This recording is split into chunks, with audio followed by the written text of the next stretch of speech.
Hello guys, नमस्कार। सबको मेरा नमस्कार। चलिए, एक्चुअली मैं आपको बताना चाहता हूँ कि लास्ट 2 डेज से two not 2 days, actually 3 days से कुछ वीडियो पोस्ट नहीं हो पाया, मतलब वीडियो बन नहीं पाया है, क्योंकि थोड़ा टेक्निकल का इश्यूज़ के वजह से एक्चुअली हम लोग एक ऐप डेवलप करने की कोशिश कर रहे हैं, तो उसके चक्कर में थोड़ा बिजी थे। तो क्योंकि अब नेक्स्ट जो भी एग्ज़ाम होने वाला है हमारा, आप बहुत जल्दी डेवलप होने वाला है, बट ऐसे टाइम तो नहीं बता सकते। तो होपफुली आप लोगों को कुछ तकलीफ़ नहीं हुआ होगा। तो चलिए वीडियो को शुरू करते हैं। तो आज जो हमारा रहने वाला है वो एमएसएन रिलेटेड है, मतलब एमएसएन प्लस फंडामेंटल। तो लास्ट जो 1-2 वीक्स रहेगा वो हम प्लस एमएसएन प्लस फंडामेंटल में ऊपर ऑलरेडी सीएचएन का एक क्लास ले लिया। सीएचएन का टोटल में जैसे बोला था, सीएचएन का 3 क्लास रहने वाला है, ठीक है। तो ऑलरेडी एक ले लिया और 2 आ जाएगा। ये 2 दिन के अंदर ही लाइक हम लोग क्लास ले लेंगे, ठीक है, पूरा टॉपिक। एंड आपको अगर कुछ भी और डाउट हो या कुछ टॉपिक के बारे में आपको कुछ जानना हो तो आप हमें कमेंट्स करके बता सकते हैं कि सर ये टॉपिक थोड़ा सा क्लियर करवा दीजिए, अगर कुछ क्वेश्चंस भी डाउट हो। क्योंकि देखिए इतना सारा क्वेश्चंस होता है कि सब क्वेश्चंस को हम ट्राई कर रहे हैं लाने के लिए। कुछ कुछ क्वेश्चन हो सकते हैं कि मिसिंग हो जाए, कुछ कुछ टॉपिक्स हो जाए कि मिस हो गया, तो आप थोड़ा प्लीज़ बता दीजिएगा। बाकी हम लोग की तरफ से जितना भी हो सके हम कोशिश कर रहे हैं। तो चलिए नेक्स्ट, आज का जैसे आप देखिए क्वेश्चन सेशन है, ठीक है। तो जैसे आप देख पा रहे हैं ये क्वेश्चन में आपको क्वेश्चन पढ़िए। The nurse is caring for a client receiving digoxin, which of the following manifestation correlate with a digoxin level of 2.3 ng nanogram पर dl। अच्छा, यहाँ पर देखिए फर्स्ट जो मैं आपको बताना चाहता हूँ, ये एनक्लेक्स बेस्ड आपका क्वेश्चंस आ गया है पहले से ही, ठीक है।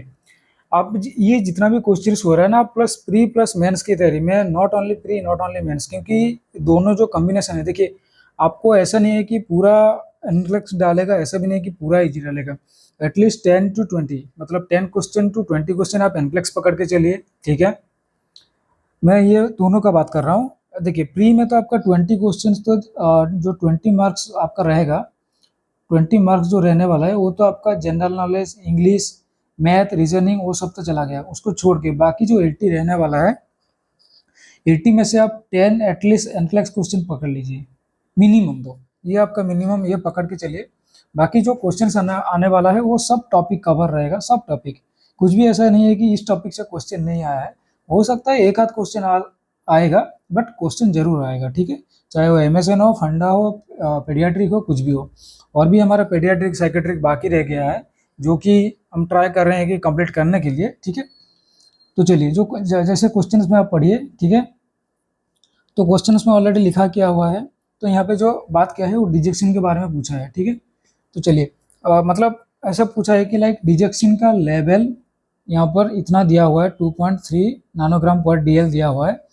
तो जो like which of the following manifestation को रिलेट, लाइक ये जो डिजेक्शन लेवल दिया हुआ है इस रिलेटेड में, अगर डिजेक्शन का लेवल उतना आएगा तो आपको क्या क्या साइन सिम्टम, जो मैनिफेस्टेशन, क्लिनिकल मैनिफेस्टेशन जो है, तो क्या क्या दिखाई देगा। यहाँ पे पूछा है सिलेक्ट ऑल दैट अप्लाई, यहाँ पर है। बाकी भी चीज आप अगर बोल सकते हो सकता है इसमें से कुछ कुछ मिसिंग भी हो, ठीक है। यहाँ पे सिलेक्ट ऑल दैट अप्लाई, ठीक है। तो मेनली जो अगर बात करेंगे, मतलब आपको पहले तो पता होना चाहिए कि डिजेक्शन का लेवल कितना होता है, ठीक है। आपको पहले पता होना चाहिए डिजेक्शन का लेवल कितना होता है, ठीक है। तो अगर मैं जैसे प्रीवियस क्लास में ऑलरेडी डिजेक्शन का मैंने क्लास ले लिया था। तो देखिए फर्स्ट थिंग यहाँ पर बोला है जो लेवल 2.3 नैनोग्राम पर डीएल दिया हुआ है। तो एज आपको पता है जो आपका नॉर्मल डिजेक्शन का लेवल होता है, जो आपका नॉर्मल डिजेक्शन का लेवल होता है वो होता है 0.6 to 1.2 नैनोग्राम पर डीएल और एमएल, कुछ भी, ठीक है, डेसीलीटर और एमएल, ठीक है। एक्चुअली डीएल में, ठीक है। तो यहाँ पर जो दिया है 2.3, मतलब अगर आपको जैसे पता है, अगर ये रहा थेराप्यूटिक रेंज, ये जो रहा ये डिजेक्शन का, ये रहा थेराप्यूटिक रेंज, ठीक है। ये रहा आपका थेराप्यूटिक रेंज। अगर यहाँ पर दिया है कि 2.3, आपका नॉर्मल 0.6 से लेके 1.2, आपको पता है कि टॉक्सिक लेवल, मतलब डिजेक्शन का टॉक्सिक लेवल कब बोलेंगे, अगर ये मोर देन 2 नैनोग्राम पर एमएल हो जाता है। अगर ये मोर देन 2 नैनोग्राम पर एमएल हो जाता है तो उसको टॉक्सिक लेवल बोलेंगे। तो उस टॉक्सिक लेवल में आपको कौन सा अगर आपको पूछे क्लिनिकल साइन सिम्टम, अगर मतलब क्लिनिकल मैनिफेस्टेशन क्या क्या दिखाई देता है, जैसे आपको पता है एनोरेक्सिया, नोजिया, वोमिटिंग। मैं आपको और एक बार लिखा देता हूँ ताकि ये जो क्वेश्चन के साथ साथ आपका आंसर भी क्लियर हो जाएगा। ठीक है, आपको क्या क्या दिखाई देगा? Anorexia, anorexia, nausea, anorexia, nausea, vomiting. Notes कर लीजिए, नोट्स आप याद भी रख सकते हो अगर आपको ऐसा है। ठीक है, नेक्स्ट आपका हो गया जेंथोप्सिया। जेंथोप्सिया क्या था? मतलब green colour, green green yellows vision. ठीक है, greenish yellow vision, green yellowish vision. ठीक है, आपको जो विजन दिखाई देगा वो ग्रीन येलोइश दिखाई देगा, मतलब मिक्स टाइप का दिखाई देगा। ठीक है, एंड जो लेट सिम्टम था वो आपको क्या दिखाई देगा? ब्राडिकार्डिया। जो आपका लेट सिम्टम था वो आपका ब्राडिकार्डिया। मतलब आपको ये हो गया कि अगर हार्ट रेट, मतलब ऐसे और एक क्वेश्चन आ गया यहाँ पर अराइज हो गया, ये आपका हो गया लेट सिम्टम, ये आपका हो गया लेट सिम्टम। ठीक है, ये आपका हो गया लेट सिम्टम। तो नेक्स्ट अगर जो क्वेश्चन आ जाएगा, तो अगर पूछे कि डिजॉक्सिन हम कब देंगे, अगर किसी पेशेंट में हार्ट रेट बढ़ा हुआ होगा तब डिजॉक्सिन देंगे। अगर किसी पेशेंट में हार्ट रेट कम होगा, मान लीजिए अडल्ट केस में अगर हार्ट रेट लेस देन 60 होगा, दैट मीन्स अवॉइड, डिजॉक्सिन को हम लोगों को अवॉइड करना है। ठीक है, तो यहाँ पर जो आपको क्लिनिकल मैनिफेस्टेशन पूछा था, देखिए नोजिया होगा। ठीक है, क्या क्या होगा? नोजिया होगा, ड्राउजीनेस होगा, नोजिया, जैसे मैंने ऑलरेडी बोला, जेंथोप्सिया, ग्रीन येलोइश विजन। ठीक है, ग्रीन येलोइश विजन दिखाई देगा। और भी मैंने ऑलरेडी क्लास में बताया था, जो जेंथोप्सिया और कौन सा मेडिकेशन देने से कौन सा ऐसा मेडिकेशन लेने के बाद जो जेंथोप्सिया दिखाई देता है, तो आपका जो क्विनाइन होता है, जो हमारा मलेरिया के लिए जो यूज करते हैं क्विनाइन, इसके वजह से भी आपका जेंथोप्सिया दिखाई देता है। ठीक है, तो नेक्स्ट जो बात करेंगे और क्या दिखाई देगा? नोजिया हो गया, ड्राउजीनेस हो गया, फोटोफोबिया हो गया। देन और क्या दिखा? देखिए यहाँ पर ऑलरेडी बोला था anorexia. Anorexia means loss of appetite, यहाँ पे इंक्रीज एपेटाइट दिया है, मतलब ये आपका नहीं होगा। एज आपका एपेटाइट लॉस हो रहा है, एनर्जी लेवल ऑलवेज डिक्रीज होगा। देखिए अगर आपको कोई ऑप्शंस में डाउट हो रहा है तो आप ऐसे कर सकते हो कि एलिमिनेट मेथड लगा सकते हो। आपका देखिए ये एक सिम्टम से आपका ये दोनों ऑप्शन डिसाइड कर सकता है कि ये राइट है या रॉन्ग है। ठीक है, ये राइट है, ये रॉन्ग है। तो एस यहाँ पे इंक्रीज एपेटाइट, अगर आपको भूख लगेगा तब जाके आपका एनर्जी बढ़ेगा। ऑलरेडी बोला है एनोरेक्सिया मतलब लॉस ऑफ एपेटाइट, यहाँ पे आपका जो एनर्जी लेवल रहने वाला है वो कम रहने वाला है, ना कि इंक्रीज रहेगा। तो ना तो ये ऑप्शन होगा, ना तो ये ऑप्शन होगा। हाँ, और एक बार seeing halo around the bright object, जैसे मैंने जनतब से ग्रीन येलोस विजन, जो हमारा जैसे मतलब अगर विजन लेंगे, मतलब ये अगर विजन देखेंगे राउंड में, तो यहाँ पर क्या दिखाई देगा? हेलो, हेलो से अराउंड। ठीक है, मतलब आपको अगर अगर आप कुछ ऑब्जेक्ट को देख रहे हो, तो ऐसा लगेगा कि उसका चारों तरफ कुछ शैडो शैडो टाइप का, या तो जैसे कैटरेक्ट में दिखाई देता है ऐसे टाइप का दिखाई देगा। ठीक है, जैसे आपका कैटरेक्ट में दिखाई देता है ऐसे टाइप का दिखाई देगा। Shallow around, seeing halos around the bright object. ठीक है, तो ये हो गया आपका डिजॉक्सिन का जो, मतलब अगर ऐसा पूछे ये अगर देखिए ये हो गया टॉक्सिक लेवल, ये टॉक्सिक लेवल रिलेटेड आपका साइन सिम्टम पूछा था। तो ये हो गया साइन सिम्टम, क्या क्या? Nausea, drowsiness, photophobia and seeing halo around bright subject, plus इसके साथ साथ ये आपका क्लासिकल साइन सिम्टम है। अगर आपको पूछे और भी इस रिलेटेड क्वेश्चन है, अगर आपको पूछे इसका एंटीडोट क्या है, अगर आपको पूछा जाए कि डिजॉक्सिन का एंटीडोट क्या होता है, तो डीजी बाइंड होता है। ठीक है, डिजॉक्सिन का एंटीडोट जो होता है वो आपका डीजी बाइंड होती है। ठीक है, डीजी बाइंड।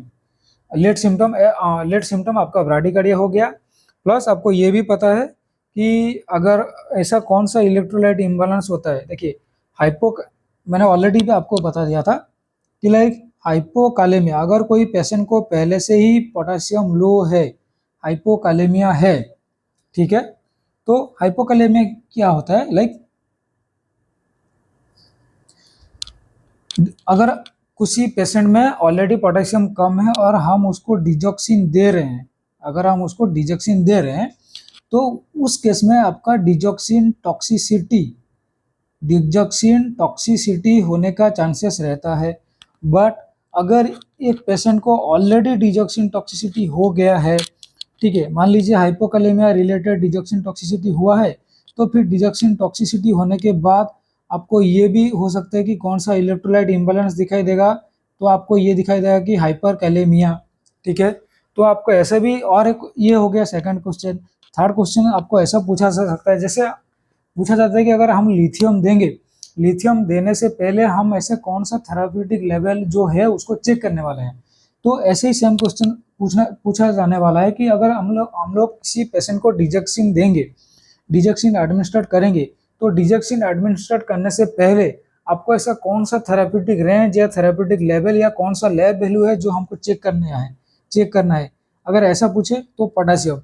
बट अगर ये क्वेश्चन ना पूछ के अगर आपको ऐसा क्वेश्चन पूछा जाए कि डिजेक्सिन देने से पहले हमें कौन सा प्राइमरी नर्सिंग एक्शन, अगर आपको प्राइमरी नर्सिंग एक्शन पूछे या कौन सा चीज का ध्यान रखना है, वो है हार्ट रेट का। अगर आपको लैब वैल्यू या थेराप्यूटिक रेंज या थेराप्यूटिक ब्लड लेवल के बारे में पूछे तो आपको ये पोटेशियम जाएगा। अगर आपको डिजेक्सिन देने से पहले आपको कौन सा चीज का ज्यादा ध्यान रखना है, मान लीजिए वो होम केयर में हो या तो कुछ आपका हेल्थ एजुकेशन में हो, वो आपका आएगा हार्ट रेट, ठीक है। वो आपका आएगा हार्ट रेट। हार्ट रेट आपका कितना होना चाहिए, मोर देन 60 होनी चाहिए, ठीक है। हार्ट रेट मोर देन 60 होनी चाहिए। अगर उसको काउंट करेंगे, कितना टाइम के लिए काउंट करेंगे, ठीक है, फुल 1 मिनट। अगर उसको काउंट करेंगे फुल 1 मिनट। पल्स कौन सा चेक करेंगे, अपाइकल पल्स।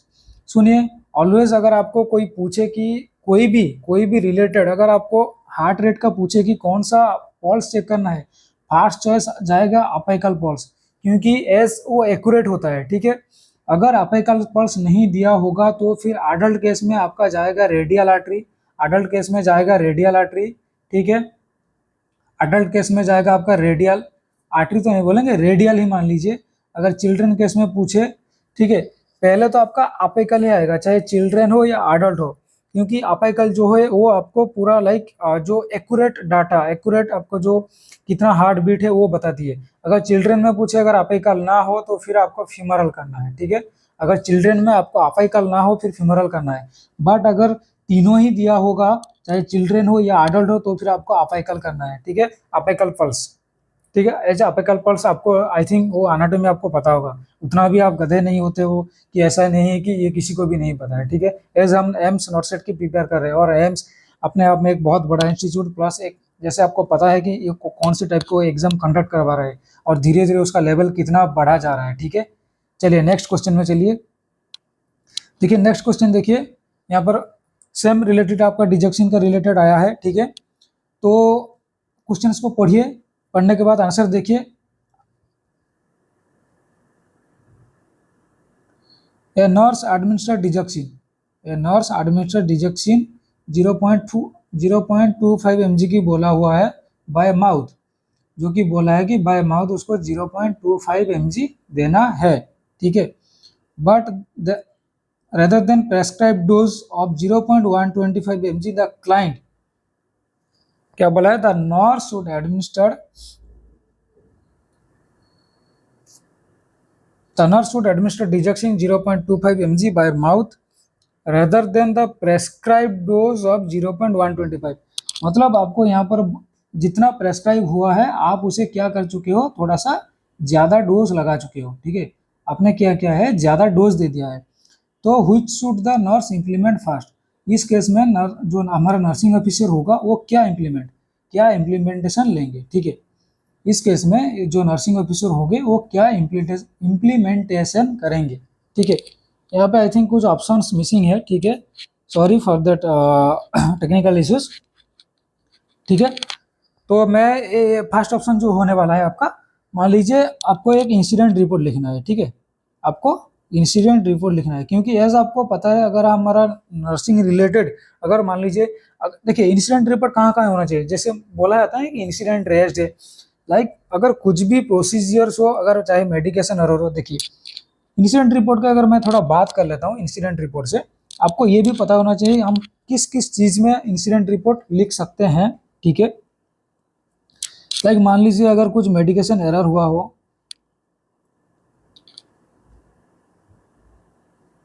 मान लीजिए कुछ मेडिकेशन एरर हुआ हो, ठीक है।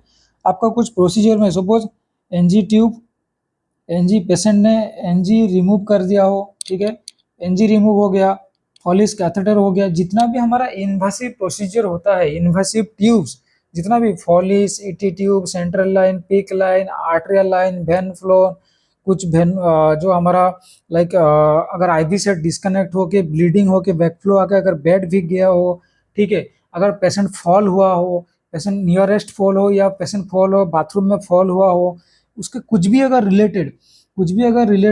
अगर इश्यूज हो रहा है, तो हम लोगों को क्या करना पड़ता है कि लाइक एक इंसिडेंट रेस्ट करना पड़ता है, ठीक है। चाहे आप वो ऑफलाइन में करो या ऑनलाइन में करो, ये इंस्टीट्यूट के ऊपर बेस्ड होती है, ठीक है। ऐसा नहीं कि आपके ऊपर कंप्लेन, ये कंप्लेन नहीं है कि एक इंसिडेंट रिपोर्ट हुआ है, क्योंकि ये एक डाटा बताती है, एक लेवल बताती है। सपोज मान लीजिए हमारा 6 मंथ का टारगेट रखे थे कि जो भी इंसिडेंट मतलब लाइक अगर मान लीजिए पेशेंट के जो भी सपोज मान लीजिए कोई कुछ दिन से देख रहे हैं कि पेशेंट कंटिन्यूसली फॉल हो रहे हैं, तो उन्होंने एक रिसर्च किया या तो कुछ मिलके एक मीटिंग या तो डिस्कशन किए कि हम पेशेंट जो फॉल प्रिवेंशन कैसे करेंगे, ठीक है। वो फॉल स्कोर वगैरह बहुत सारा होता है, उसके बारे में हम बात करेंगे, ठीक है। मोर्स फॉल स्कोर होता है, जाफराट फॉल स्केल होता है, वो उसका वैल्यूज भी कितना वो सब भी आता है, ठीक है। तो मान लीजिए अगर वो लोग ट्राई करेंगे कि नेक्स्ट जो हमारा टारगेट रहेगा नेक्स्ट 6 मंथ में सपोज मान लीजिए कुछ महीने पहले फॉल स्कोर जो था वो सपोज मान लीजिए मंथली 2 से 3 फॉल हो रहा था, ठीक है। मंथली 2 से 3 फॉल हो रहा था। तो अगर मंथली 2 से 3 फॉल आ रहे दैट मीन्स हाँ वो हम या तो कुछ कमी हो रहा है, या तो पेशेंट रिलेटेड हमें कुछ पता नहीं चल रहा है, या तो हमारा कुछ लाइक टेक्निकल या तो मटेरियल में कुछ प्रॉब्लम होगा, या मैन में कुछ प्रॉब्लम होगा। हो सकता है कि लाइक जो हमारा मैन मतलब मैन पावर है वो कम है, या तो कुछ हम अच्छे से असेस नहीं कर रहे हैं जिसके वजह से फॉल हो रहा है, ऐसा भी हो सकता है। तो हम एक टारगेट करेंगे कि लास्ट 6 मंथ में जो भी फॉल है, सपोज मान लीजिए 2 से 3 हो रहा था, उसको डिक्रीज करके 1 तो नहीं बोलूंगा, मतलब देखिए ऑलवेज जो होता है ना, जो भी रिसर्च करते हैं, कभी भी रिसर्च जो 100% वो सक्सेस नहीं हो पाते हैं। यूजुअली आके कहाँ रखते हैं 97 से 99, 97 से 90, मतलब आप ऐसे पकड़ के कभी भी आपका जो ये सब चीज में इंसिडेंट केस में, ठीक है, कभी भी आपका 100% नहीं हो पाता है। तो जिसके वजह से हम लोग इंसिडेंट रेस करते हैं, ताकि हमें पता चलेगा कि हमने जो इंटरवेंशन या जो इम्प्लीमेंटेशन किए थे, वो एक्चुअली इम्प्लीमेंटेशन कितना दूर गया है, जो प्रोसेस किए थे वो एक्चुअली सही से काम हुआ है कि नहीं हुआ है। प्लस 6 मंथ के बाद हम लोग रिव्यू करेंगे, नहीं फॉल रिस्क कम हुआ है, जो मंथ में जो 2-3 हो रहा था वो भी घट के 1 हुआ है, फिर धीरे धीरे 0.5 होगा, ठीक है। 0.5 मतलब ऐसा नहीं कि आधा फॉल आधा, ऐसा नहीं कि मतलब मैं एक रिसर्च जो परसेंटेज का बात कर रहा हूँ, ठीक है। तो ये होता है इंसिडेंट रिपोर्ट। देखिए दूसरा क्वेश्चन, एक क्वेश्चन का चक्कर में दूसरा क्वेश्चन को भी आपको मिल गया, ठीक है। तो आपको ऐसा भी पूछा जाएगा कि अगर आप like as a nursing officer आप बेड साइड में हो, अगर कोई पेशेंट का थोड़ा सा वीकनेस वगैरह है, ठीक है, या तो पेशेंट जो है नियर फॉल, आपको देख के लग रहा है कि ये पेशेंट नियर फॉल हो सकता है, तो आपका प्राइमरी नर्सिंग एक्शन क्या है। जैसे नर्सेट 5 में आपका मेंस में क्वेश्चन आया था, मैं आपको बोल दे रहा हूँ। लाइक अगर पेशेंट को एक पोस्ट ऑपरेटिव मतलब प्री ऑपरेटिव पेशेंट को हम लोग प्री ऑपरेटिव रूम पर रखे हैं, ठीक है, प्री ऑपरेटिव वार्ड पे लेके गए हैं, उसको ऑलरेडी एंटीबायोटिक्स वगैरह मतलब एडमिनिस्टर कर दिए हैं, ठीक है, एडमिनिस्टर कर दिए हैं। पेशेंट पहले तो लेट गया, पेशेंट तो पहले बेड में लेट गया, ठीक है। नेक्स्ट क्वेश्चन पूछा था बेड में लेट गया, फिर नेक्स्ट क्वेश्चन पूछा था सपोज उसको एंटीबायोटिक एडमिनिस्टर करने के पहले, उसको बेड में लेटने के बाद और एंटीबायोटिक एडमिनिस्टर करने से पहले प्राइमरी नर्सिंग एक्शन ऐसा क्या होता है, ठीक है, जो कि पेशेंट फॉल को, जो कि पेशेंट फॉल या तो पेशेंट का हार्म, पेशेंट तो फॉल नहीं बोलेगा, फॉल होने से आपको समझ में आ जाएगा, क्वेश्चन ऐसे घुमा के पूछा था, ठीक है। लाइक कुछ चीज के लिए पेशेंट को हार्म ना हो, मतलब आपको आपको लगेगा क्या कि एंटीबायोटिक रिलेटेड कुछ हार्म ना हो, नहीं ऐसा नहीं है।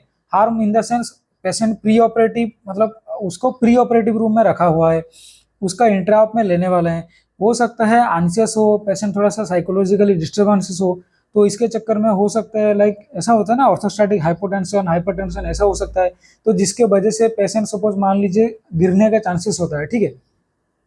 तो क्या करना है आपको, यहाँ पर फर्स्ट जो आएगा वो फॉल प्रिवेंशन आएगा। आप कैसे फॉल प्रिवेंशन करेंगे, जो बेड साइड का जो रेलिंग होता है, बेड साइड रेलिंग आप करना है, ये पहले प्राइमरी नर्सिंग एक्शन होती है। अगर कोई पेशेंट कुछ प्रोसीजर में जा रहा है ये मान लीजिए ये बाद में आपका एंटीबायोटिक, ठीक है एंटीबायोटिक तो 5 मिनट की जगह में ठीक है 2 मिनट के बाद दे देंगे, ऐसा कुछ इश्यूज नहीं होगा। तो ऐसा क्वेश्चन से आया था, ठीक है। ये नरसेट 5 का मेंस का क्वेश्चन मैं आपको बोल रहा हूँ, नरसेट 5 का मेंस का क्वेश्चन मैं आपको बोल रहा हूँ, ठीक है। चलिए हमारा यहाँ पर ध्यान देते हैं। द नर्स, ऐसे आपको ऑलरेडी आप क्वेश्चंस देख लिए कि मतलब 0.125 mg इंसर्ट का मतलब एडमिनिस्टर करना था, लेकिन आपने क्या किया है 0.25 mg एडमिनिस्टर किया है। तो आपका जो फर्स्ट जो इम्प्लीमेंटेशन है, जो नर्सिंग प्रेस्क्राइब मतलब ऐसा नर्सिंग ऑफिसर क्या पहले इम्प्लीमेंट करेंगे, ठीक है। आपका इंसिडेंट रिपोर्ट रेस्ट करेंगे। Tell the client about medication error. अच्छा, administer digoxin immune fab like DigiBind. Okay, tell the client about the adverse effect of digoxin. मतलब आप आप ज्यादा एडमिनिस्टर कर दिए हो तो आपको क्लाइंट को बता के रखना है कि अगर ये साइन सिम्टम, ठीक है, मतलब एडवर्स इफेक्ट, ये एडवर्स इफेक्ट में आपको अगर ये साइन सिम्टम दिखाई दे रहा है, अगर आपको कुछ भी प्रॉब्लम लग रहा है तो हमें इन्फॉर्म करना है। तो आपको क्या करना चाहिए, ठीक है। चलिए बताइए। देखिए फर्स्ट थिंग मैंने आपको ऑलरेडी बताया, अगर देखिए इंसिडेंट रिपोर्ट हाँ हम कंसीडर कर सकते हैं। ओके, नेक्स्ट आप ऑप्शन में देखते हैं। Tell the client about the medication error. देखिए अगर मेडिकेशन एरर हो रहा है, ऐसा कभी भी क्लाइंट को नहीं बताना है कि मेडिकेशन एरर हुआ है। वो आपका नर्सिंग इंचार्ज, जो भी शिफ्ट इंचार्ज या तो सीनियर इंचार्ज या तो जो भी पोस्ट में जो भी आपके सीनियर होंगे, उनको इन्फॉर्म करना है कि मैडम या सर ऐसे ऐसे हो गया है। बट पेशेंट को इसीलिए इन्फॉर्म नहीं करना है क्योंकि ये पेशेंट का साइकोलॉजिकल ऊपर ऊपर इफेक्ट करेगा। अगर कुछ भी मान लीजिए उसके रिलेटेड, चाहे पेशेंट को कुछ प्रॉब्लम ना हो, बट पेशेंट क्या सोचेगा, नहीं मुझे प्रॉब्लम होगा, हो रहा है, किस लिए हो रहा है, उसके लिए हो रहा है, इनको नहीं पता, उनको नहीं पता। हाँ, एज ए ह्यूमन बींग्स हम लोग से प्रॉब्लम होता है कभी कभार, हमें भी नहीं पता चलता है, 0.5 की जगह 1 ml पुश कर दिए, ठीक है। तो उसका सोल्यूशन होगा, या तो आप पहले तो आप शिफ्ट इंचार्ज को या तो जो भी आपका शिफ्ट सीनियर है उनको इन्फॉर्म कीजिए, ठीक है। जो भी आपका शिफ्ट सीनियर है उनको इन्फॉर्म कीजिए। एज यहाँ पर ऑप्शंस में नहीं है तो आपका ये नहीं आएगा, ठीक है। तो फिर शिफ्ट सीनियर क्या करेंगे, जो ऑन कॉल डॉक्टर होंगे उनको इन्फॉर्म करेंगे। फिर अगर डॉक्टर एडवाइस करेंगे नहीं उनको ये करना है वो करना है, तब जाके हम वो इम्प्लीमेंटेशन करेंगे, अगर कुछ वो लोग ट्रीटमेंट एडवाइस करेंगे, ठीक है। तो ये तो कभी भी नहीं होगा, 2 नंबर आपका कभी भी नहीं होगा। देखिए यहाँ पे डिजिक्शन डिजॉक्सिन इम्यूनिफाइव लाइक डिजीबाइंड, मैंने ऑलरेडी ये पहला वाला क्वेश्चन में क्या बोला, अगर आपका लाइक डिजॉक्सिन लेवल अगर मोर देन लाइक मतलब ये आपका एंटीडोट है, ये आपका एंटीडोट है। तो ऐसा नहीं है अभी आप 0.25 mg इंसर्ट किए और अभी आप उसको डिजिबाइंड दे देंगे, तो बिना रिपोर्ट लाइक बिना लैब वैल्यू चेक किए, बिना लैब वैल्यू चेक किए हम डिजिबाइंड नहीं दे सकते। हो सकता है आपका वो इतना लेवल भी नहीं बढ़ा हुआ है कि आपको डिजिबाइंड दिए देंगे, क्योंकि अगर डिजिबाइंड देंगे सपोज मान लीजिए फिर डिजेक्शन लेवल कम होने की चांसेस होती है, ठीक है। मान लीजिए वो आपका डिजेक्शन लेवल को कम करेगा। देन नेक्स्ट आएगा tell the client about the adverse effect.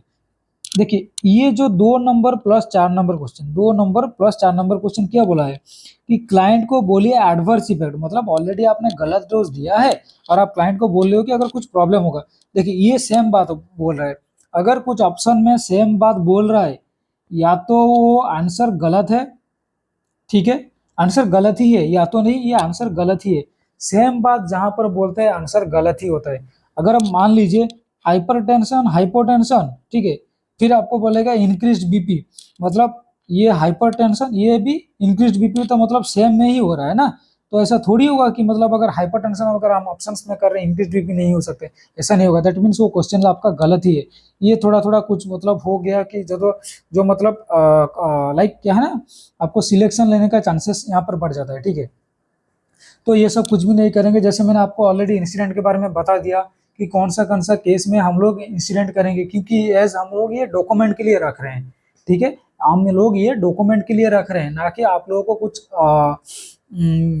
मतलब पर्सनली या तो कुछ प्रोफेशनली आपको प्रॉब्लम करने के लिए। बट इंसिडेंट रिपोर्ट इसीलिए भी लिखा था ताकि आप थोड़ा कॉन्शियस हो जाओ कि नहीं नेक्स्ट टाइम मेरे मतलब मैं इंसिडेंट ना करूं, या तो ऐसा कुछ मेरे इंसिडेंट रेस्ट ना हो कि ये जो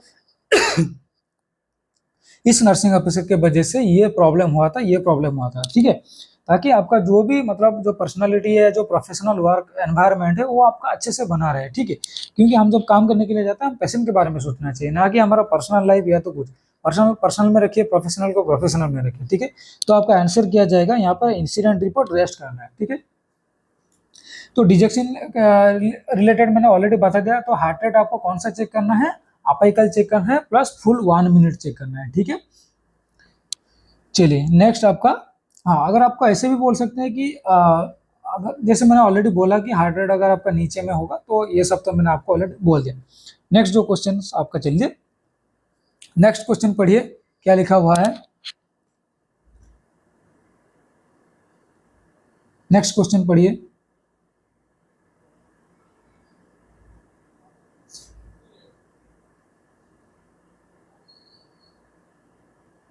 ए nurse caring for a child with congestive heart failure. अच्छा, यहाँ पर आपका हार्ट फेलियर का क्वेश्चन आ गया, मतलब कार्डियोलॉजी रिलेटेड, ठीक है। कार्डियोलॉजी हार्ट फेलियर का क्वेश्चन। तो a nurse is caring for a child with a congestive heart failure who will be discharge on home, provides instruction to the parents, provide instruction to the parents regarding the administration of digoxin, which statement by the mother indicate need for further instruction। यहाँ पर पूछा है need for further instruction. देखिए कुछ कुछ ऐसा जैसे like highest priority, least priority, need for further indication, need for further teaching, need for further instruction, मतलब ये सब चीज में ना आपको ये सब जो वर्ड लिखा हुआ है इसमें आपको ध्यान देना है। ये सब जो वर्ड लिखा हुआ है इसमें आपको ध्यान देना है, ठीक है। मतलब ये बोलना, क्वेश्चन ये बोलना चाहता है कि एक पेशेंट कंजेस्टिव हार्ट फेलियर के है, उसको डिजेक्सिन जो है वो कंटिन्यू करना है। तो अगर डिजेक्सिन मतलब ये पेशेंट डिस्चार्ज जाने वाला है, तो आप उनके मदर को जो है आप हेल्थ टीचिंग, हेल्थ एजुकेशन दे रहे हो कि डिजेक्सिन ऐसा देने से पहले आपको ऐसा क्या करना है, ठीक है। तो आपने कुछ कुछ हेल्थ एजुकेशन दिया, जिसमें अगर आप फिर मदर को पूछ रहे हो कि आपको क्या समझ में आया, वो मुझे आप थोड़ा सा एलाबोरेट करके बताइए, मतलब क्या क्या इंपॉर्टेंस आपको ध्यान रखना है अगर एक उनके चाइल्ड को हम लोग डिजेक्सिन घर में देंगे, ठीक है। तो बोला है कि नीड फॉर फर्दर इंस्ट्रक्शन, मतलब जो उसका मदर है उसको अच्छे से समझ में नहीं आया कि ये हमें किस चीज का ध्यान रखना है। तो वो बोल रहे हैं कि like I will mix the medication with food, I will check my child pulse before giving medication, if my child vomits after I give medication, I will not repeat the dose, I will check the dose of medication with husband before I give the medication, ठीक है।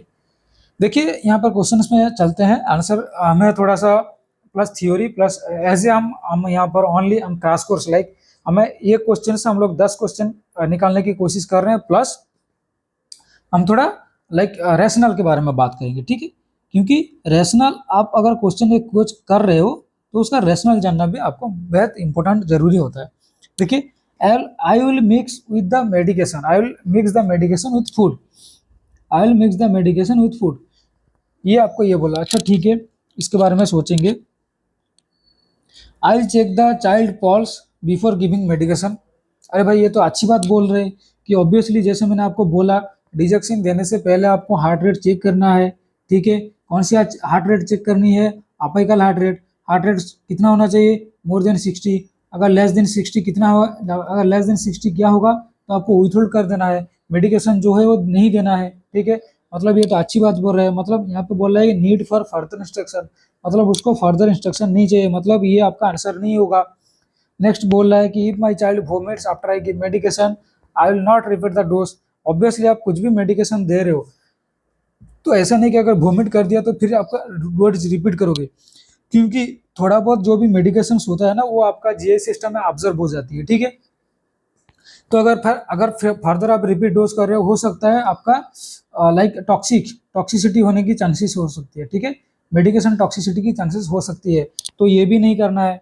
I will check the dose medication with my husband before I give, कभी भी अरे यहाँ पर तो आपको already बोला गया है कि सपोज मान लीजिए इतना डोज देना है कि 0.125 mg देना है, ठीक है। तो आपने 0.125 mg ऑब्वियसली एक्सपायरी डेट आप देख के ही लिए होंगे, बट ये जो क्रॉस चेक का बात कर रहे हैं ना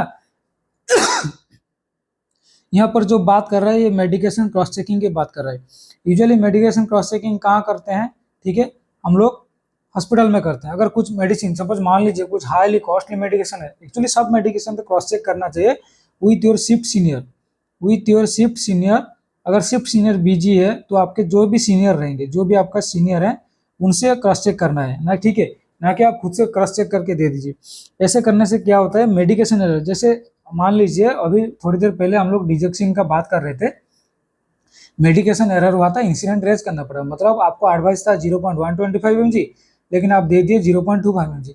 ये किस लिए हो सकता है, सपोज मान लीजिए आप कुछ चीज़ के लिए आप थोड़ा बिजी हो, आप बोले कि हाँ, पेशेंट ने दिखाया कि मुझे ये मेडिसिन लेना है अभी, आप बोले कि हाँ ले लो, लेकिन आपने डोज नहीं देखा कि वो कितने डोज की लेके आया है, 0.125 की लेके आई है या 0.25 की लेके आई है, तो उसमें क्या हुआ, मेडिकेशन एरर हुआ। अगर आप वो चीज़ मेडिकेशन देखने से पहले, पेशेंट को बोलने हाँ बोलने से पहले अगर आप अपने सीनियर से क्रॉस चेक करवाए होते, ठीक है, अगर आप अपने सीनियर से क्रॉस चेक करवाए होते, ऐसा नहीं कि भाई मेडिकेशन डॉक्टर से क्रॉस चेक करवाना है, कभी भी नहीं करवाना है, क्योंकि उन लोगों का भी दूसरा बहुत कुछ काम होता है, ठीक है।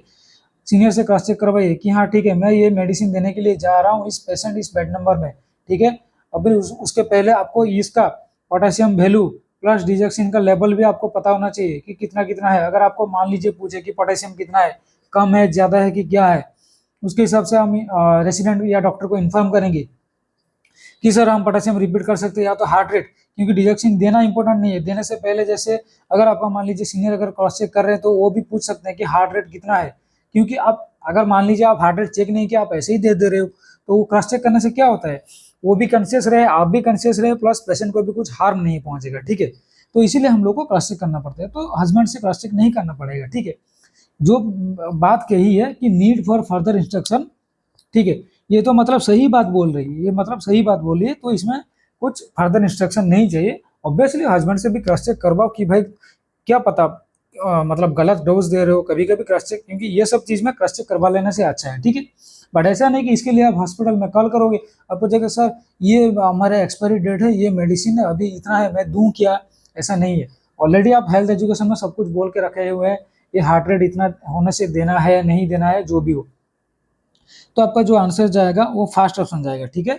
I will mix the medication with food, अगर ये बोले कि मेडिकेशन को फूड में, कुछ भी ऐसा मेडिकेशन उसको फूड के साथ जो डाइल्यूट नहीं करना है, मतलब मिक्स नहीं करना है, ठीक है, मिक्स नहीं करना है, एक्सेप्ट जो आपका आयरन का जो सिरप आता है, आयरन का सिरप हम लोग रॉ इसीलिए नहीं देते हैं क्योंकि जो हम मिक्स किसके साथ करेंगे, जो सिट्रस जूस के साथ, मतलब ऑरेंज जूस, ये सब के साथ आपको, ताकि जो आयरन का ऑब्जर्वेशन हो वो ज़्यादा फास्ट हो और गुड रहा हो, इसीलिए इसीलिए हम लोग आयरन को सिर्फ मिक्स करते हैं, बाकी जो मेडिसिन वगैरह रहता है उसको हम लोग कुछ मिक्स नहीं करेंगे, ठीक है।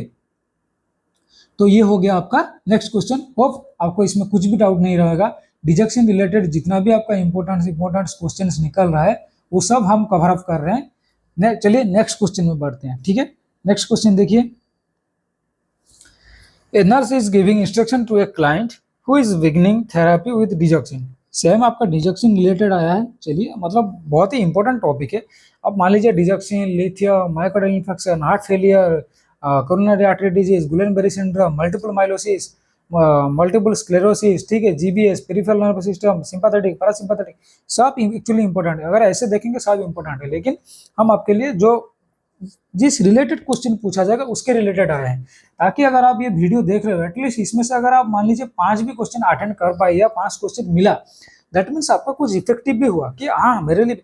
और हम ये दावे के साथ बोल सकते हैं कि हाँ क्वेश्चन मिलेगा आपको यहाँ से 1 2 3, ऐसा नहीं बोल रहा कि हर क्वेश्चन आपको मिलेगा 1 2 3, कुछ भी मिलेगा, क्योंकि ये क्वेश्चन में मान सुन लीजिए 1 मार्क में आपका 1000 का रैंक डिफरेंस आएगा, क्योंकि सीट पोजीशन में भी इतना भी है, क्योंकि इस बार का सीट पोजीशन आपको ऑलरेडी पता चलेगा 5000 प्लस आने वाला है। एंड और एक बात मान लीजिए ये सुनने को लिए मिला है, मैं सिर्फ एम्स भुवनेश्वर का बात कर रहा हूँ, ठीक है, क्योंकि हो सकता है इस नॉर्सेट 5 के बाद आपको कंटिन्यूसली जो रेगुलर बेसिस में हो सकते हैं एम्स भुवनेश्वर आपको पोस्टिंग ना निकाला सके। मैक्सिमम जो भी पुराने एम्स है वो सब क्या करेंगे, हो सकते हैं बैकलॉग में निकालेंगे, वो सब आपको बैकलॉग में निकालेंगे, ठीक है, मतलब जो पोस्ट खाली हुआ होगा उसी को निकालेंगे। और नया नया जो भी खुला है कश्मीर, मदुरई, आपका गुजरात का, ठीक है, कल्याणी, आपका जो भी बाकी रिलेटेड जो भी सीएनसी वगैरह है वो सबको फिलअप करना चाहेगा, वो सबको फिलअप किया जाएगा। तो आपका सीट पोजीशन ऐसे देख सकते हो, मतलब 1 मार्क में अगर आपका माइनस हो रहा है ना, तो आपका 1000 से 800 से 1000 आपका रैंकिंग डिफरेंस आ जा रहा है। मतलब सोचिए 1 मार्क भी कितना आपके लिए इंपॉर्टेंट है। मतलब .3 में आपका 300 रैंक का, .3 में आपका 300 रैंक का डिफरेंस आ रहा है। चलिए बात करते हैं फिर नेक्स्ट क्वेश्चन इसका। A nurse is giving instruction to a client who is beginning therapy with digoxin. Okay, मतलब डिजक्सिन का जो थेरापी है वो हम स्टार्ट करने वाले हैं टू डिटेक्ट ईयरली कॉम्प्लिकेशन। कुछ कॉम्प्लिकेशन ना हो या तो कुछ ईयरली कॉम्प्लिकेशन डिटेक्ट करने के लिए the nurse teaches the client. ऐसा कौन सा लाइक इंटरवेंशन है या इम्प्लीमेंटेशन जो क्लाइंट को हम लोग देंगे ताकि जो ईयरली जो कॉम्प्लिकेशन हो उसको हम डिटेक्ट कर पाए। देखिए यहाँ पे बोला है take the pulse daily, have electrolyte levels drawn weekly, monitor the blood pressure once a week, measure the weight is monitoring before breakfast. First thing मैंने आपको बता रहा हूँ, ऑलरेडी मैंने आपको बता दिया कि अगर आप डिजोक्सिन दे रहे हो तो आपका हार्ट रेट जो है उसको आपका detect, heart rate monitor not detect, heart rate आपको मॉनिटर करना मोस्ट इंपॉर्टेंट है। ठीक है, हार्ट रेट मॉनिटर करना मतलब आपका आंसर ये आ गया, फर्स्ट लाइन में ही आपका आंसर आ गया, बाकी कुछ देखने का जरूरत नहीं है। और यहाँ पर जो बोला है इलेक्ट्रोलाइट वीकली नॉट वीकली, ये आपको डेली चेक करना है, ये आपको डेली चेक करना है। क्या पता चला गया कि पोटेशियम बढ़ रहा है घट रहा है क्या हो रहा है, कैसे पता चलेगा, नहीं पता चलेगा। ठीक है, तो आपको ये डेली करना है। ब्लड प्रेशर से कुछ लेना देना नहीं है, वेट चेकिंग से कुछ लेना देना नहीं है। मैंने आपको ऑलरेडी यहाँ पर बता दिया था कि take the pulse daily. Delay ना करते हुए वीडियो को आगे बढ़ते हैं। ठीक है, नेक्स्ट जो क्वेश्चन है आपका, नेक्स्ट क्वेश्चन आप देखिए क्या बोलना चाहता है। ठीक है, क्वेश्चंस को पढ़िए, 1 मिनट है आपका।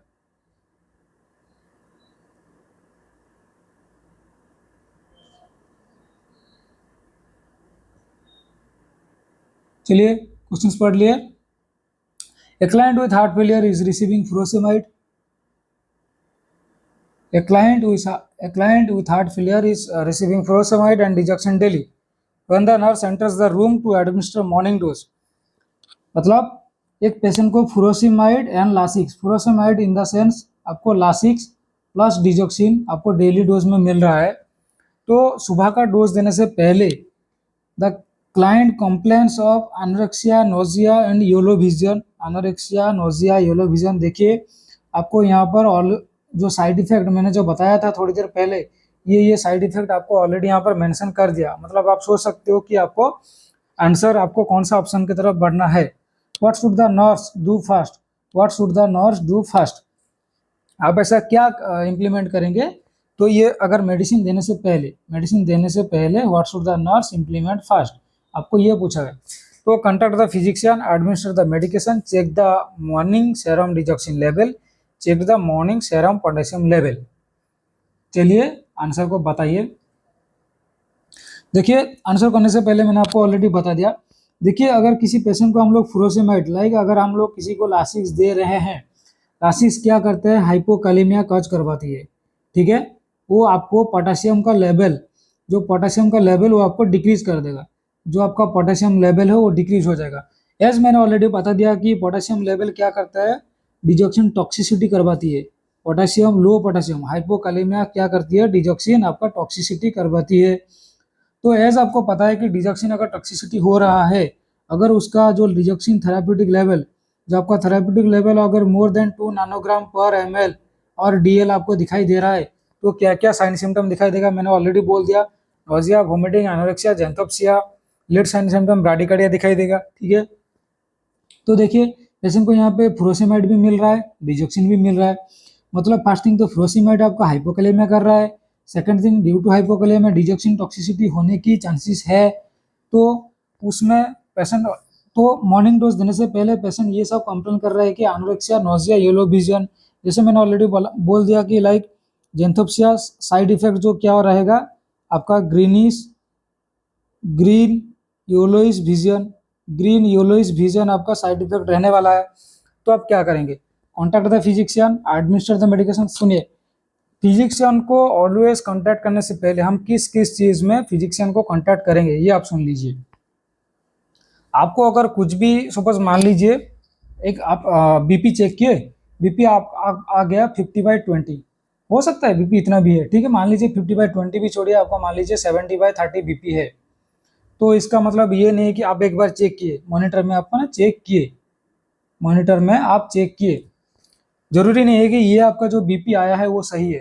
फर्स्ट थिंग आप बीपी कब चेक कीजिए, फर्स्ट थिंग आप बीपी कब चेक कीजिए, सेकंड थिंग मॉनिटर चेक कीजिए, कुछ लीकेज बीपी कप लाइक अगर आपका साइज में बड़ा तो नहीं है, क्योंकि बड़ा होने से फॉल्सली लो दिखाता है, अगर छोटा होता है फॉल्सली हाई दिखाता है, ठीक है। बीपी कप के बारे में भी हम लोग ये सब बात करेंगे।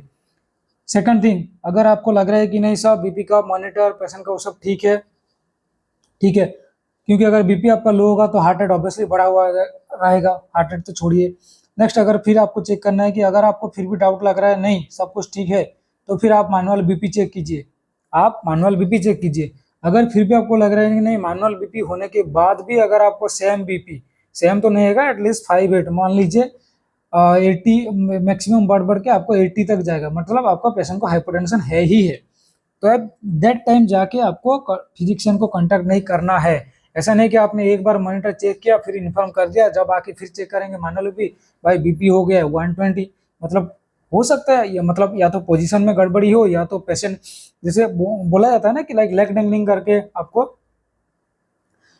मतलब हाथ को ऊपर करके नहीं रखना है कि नीचे करके ऐसा नहीं रखना है, ठीक है, या तो बिठा के चेक करना है, ठीक है, वही तो आपका जो हैंड रहेगा वो आपका हार्ट का पोजीशन के, जो आपका बीपी इंस्ट्रूमेंट वो आपका हार्ट का पोजीशन का लेवल में रहेगा, ठीक है, वो सब देखना है, उसके बाद ही आपको फिजिशियन को कॉन्टेक्ट करना है। तो सेम अगर आप दे रहे हो, अगर आपको मेडिसिन नहीं मतलब आपका ये सब आपका साइन सिम्टम दिखाई दे रहा है, दैट मीन्स आप क्या सोचोगे कि मेडिसिन दे या ना दे।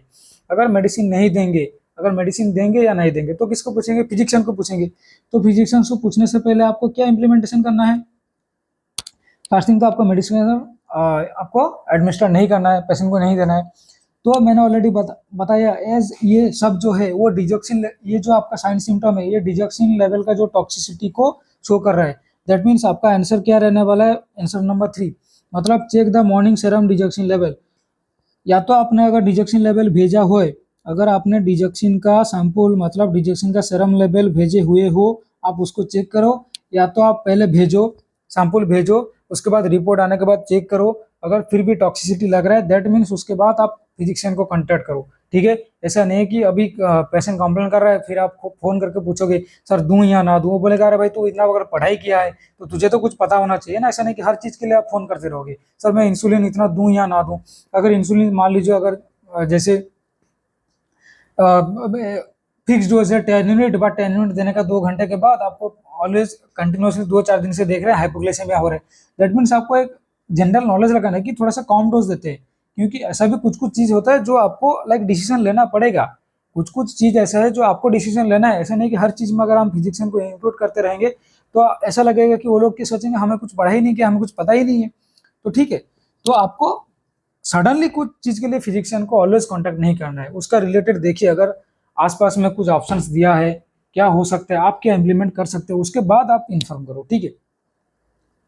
तो क्या करना है आपको, जो मॉर्निंग का जो सेरम डिजक्शन लेवल, मतलब आपको डिजक्शन लेवल चेक करना है, ठीक है। पोटेशियम लेवल भी यूजफुल है, आपको जो मॉर्निंग सेरम का पोटेशियम लेवल है वो भी यूजफुल है, एज फ्रोसिमाइड मिल रहा है पेशेंट को, हो सकता है पेशेंट को हाइपोकैलेमिया हो, बट यहाँ पर ऑलरेडी बोला हुआ है कि ये जो साइन सिम्टम दिखा दिया है, ठीक है, मतलब आपको एनोरेक्सिया नोजिया और ये जो साइन सिम्टम दिया है ये इंडिकेट करता है कि डिजक्शन टॉक्सिसिटी लेवल को। तो इसमें आपका पोटेशियम का जो लिंक या तो पोटेशियम का जो रोल यहाँ पर कुछ भी नहीं आएगा, ठीक है।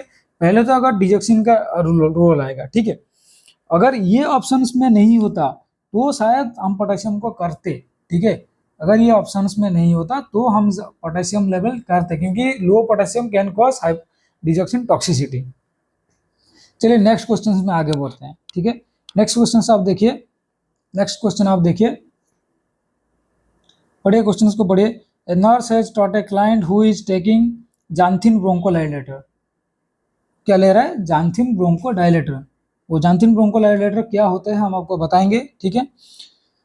अवॉइड बेवरेजेस टू अवॉइड, ऐसा कौन सा बेवरेज है जो, बेवरेज मतलब फूड, ठीक है, बेवरेज मतलब आपका फूड रिलेटेड, आपको ऐसा कौन सा फूड है जो अवॉइड करना चाहिए, ठीक है। To understand the client information the client chooses which of the following beverages from the dietary menu. ऐसा सपोज मान लीजिए ये आपने एक मेनू पेशेंट के सामने रखा है कि ये पेशेंट से सॉरी ये मेनू से आपको ऐसा कौन सा चूज करेंगे, ताकि पता चलेगा कि नहीं जो पेशेंट है वो आपका जो मतलब आप क्या बोलना चाहते हैं वो आप समझ गया है। ठीक है, फर्स्ट थिंग अगर हम बात करेंगे कि यहाँ पर दिया जैंथिन ब्रोंकोडायलेटर। ये जैंथिन जो ब्रोंकोडायलेटर होता है ये होता क्या है, ठीक है। चलिए हम यहाँ पर बात करते हैं जैंथिन ब्रोंकोडायलेटर के बारे में, ठीक है। What is xanthine bronchodilator? तो आपको सबको पता है कि ब्रोंकोडायलेटर होता क्या है, आपको सबको पता है कि ब्रोंकोडायलेटर होता क्या है। तो जैसे ब्रोंकोडायलेटर हम लोग को जो ब्रोंकियल को डायलेट करके रखता है। अगर मान लीजिए जैसे मान लीजिए हमारा जो लिवोलिन जो हमारा जो लिवोलिन होता है वो ब्रोंकियल डायलेट करवाता है, मतलब जो ब्रोंको कंस्ट्रिक्शन अगर होगा तो जैसे फ्री करेगा, लाइक ब्रोंको डायलेशन करेगा, ब्रोंको कंस्ट्रिक्शन को प्रिवेंट करेगा, ठीक है। तो जानते हैं ब्रोंको डायलेटर क्या होता है? ये जो क्या है, जो हमारा ब्रोंकोस का जो स्मूथ मसल्स होती है, ठीक है, जो ब्रोंकियल सपोज मान लीजिए आपका एयरवे पता है, सपोज ये ट्रैकिया, ये आपका लंग्स हो गया, ये आपका लंग्स हो गया, ये लंग्स में आपका ब्रोंकियल्स, ठीक है, ब्रोंकियल से ब्रोंकाई, ब्रोंकाई से अल्वियोली, ठीक है, आपको ऐसा आता है, ठीक है। तो लाइक जो हमारा रिलैक्सिंग मतलब जो स्मूथ मसल जो हमारा ब्रोंकस में जो ब्रोंकियल स्मूथ मसल्स जो होती है, ब्रोंकियल स्मूथ मसल्स को रिलैक्स करती है, ठीक है, ब्रोंकियल स्मूथ मसल्स को रिलैक्स करती है, जिसके वजह से हमारा ब्रोंको डायलेशन होता है, मतलब ब्रोंको कंस्ट्रिक्शन को प्रिवेंट करती है, ठीक है, ब्रोंको कंस्ट्रिक्शन को प्रिवेंट करती है, ठीक है। तो यहाँ पे कौन सा बेवरेज है जो अवॉइड करेगी, क्योंकि हमको यहाँ पे जो हम डिजेक्शन का बात कर रहे थे, देखिए क्वेश्चन कहाँ से कहाँ लिंक हुआ है, क्योंकि आपको पता है कि मतलब थियोफाइलिन, आपको पता है कि थियोफाइलिन मतलब देखिए ब्रोंको डायलेशन में क्या ब्रोंको कंस्ट्रिक्शन का हेल्प करती है, हमारा एयरवे को ब्लॉक होने की प्रिवेंट करती है, एयरवे ब्लॉक ना हो इसके लिए प्रिवेंट करती है। जैसे मान लीजिए जानती मतलब अगर मान लीजिए जैंथिन ब्रोंकोडायलेटर हम बोलेंगे तो एक मेडिसिन आती है जो थियोफाइलिन, जो मेडिसिन एक आती है थियोफाइलिन, आपका थियोफाइलिन में जो होती है वो ब्रोंकोडायलेटर होती है। तो अगर हम लोग थियोफाइलिन एक पेशेंट को देंगे, एक्चुअली क्या होता है, जो हमारा डिजॉक्सिन टॉक्सिसिटी होती है ना, जो मैंने बोला कि लाइक डिजॉक्सिन टॉक्सिसिटी, ये क्या करती है थियोफाइलिन, जो डिजॉक्सिन टॉक्सिसिटी को मतलब क्या कहता है, डिजॉक्सिन टॉक्सिसिटी को इंक्रीज करती है। एंड जो लिथियम एंड अगर किसी पेशेंट को लिथियम या फेनिटोन मिल रहा होगा, अगर किसी पेशेंट को लिथियम या फेनिटोन मिल रहा होगा, इसका जो इफेक्टिव थेराप्यूटिक इफेक्ट है, ठीक है, उसको डिक्रीज करती है, ठीक है, decrease therapeutic decrease therapeutic effect of lithium, decrease therapeutic effect of lithium and फेनिटोन, decrease therapeutic effect of lithium and फेनिटोन। तो ऐसा कौन सा बेवरेज है जो कि ब्रोंको डायलेट करवाती है, जिसके वजह से पेशेंट को ये वाला जो फूड अवॉइड करनी है? क्यों अवॉइड करनी है? क्योंकि एज एज आपका ब्रोंको डायलेटर जो है, जो जैंथिन मतलब ब्रोंको डायलेटर चाहे वो थियोफाइलिन हो, जैंथिन ब्रोंको डायलेटर मीन्स वो आपका जो फूड रिलेटेड बेवरेज रिलेटेड, तो क्या करेगी वो डिजेक्शन टॉक्सिसिटी करेगी, तो डिजेक्शन टॉक्सिसिटी बाद में उसको फिर आपका जो साइन सिम्टम जो बहुत सारा एडवर्स इफेक्ट साइड इफेक्ट दिखाई देती है। प्लस अगर कोई पेशेंट लिथियम ले रहा हो, जो लिथियम का अगर थेराप्यूटिक इफेक्ट वो अच्छे से काम नहीं करेगा, क्योंकि अगर डिजेक्शन जो हमारा थियोफाइलिन या तो जो जैंथिन ब्रोंकोडायलेटर होती है वो आपका डिजेक्शन टॉक्सिसिटी को इंक्रीज करके, जैसे मैंने यहाँ पर बोला लिथियम एंड फेनिटोन के थेराप्यूटिक इफेक्ट को कम कर देती है। तो ऐसा कौन सा बेवरेज है जो कि ब्रोंको डायलेट करवाती है? फाइनली जो क्वेश्चंस पूछा गया ऐसा, तो जो कैनबेरी जूस होता है ना, जो कैनबेरी जूस होती है वो आपका ब्रोंको डायलेशन करवाती है, जो कैनबेरी जूस होती है वो आपका ब्रोंको डायलेशन करवाती है। तो अगर आपको पूछे ऐसा, अगर आपको मान लीजिए ये बेवरेज ना पूछ के आपको ऐसा क्वेश्चन पूछे कि अगर हम किसी पेशेंट को थियोफाइलिन दे रहे हैं तो वो कौन सा कॉज करवाएगा, लाइक डिजेक्शन टॉक्सिसिटी इंक्रीज करवाएगा, लिथियम टॉक्सिसिटी करेगा, फेनिटोन टॉक्सिसिटी करेगा, या तो डिजेक्शन टॉक्सिसिटी डिक्रीज करेगी, तो आपको ये याद रखना है कि डिजॉक्सिन टॉक्सिसिटी को बढ़ा देगी, plus decrease therapeutic effect of lithium and फेनिटॉल।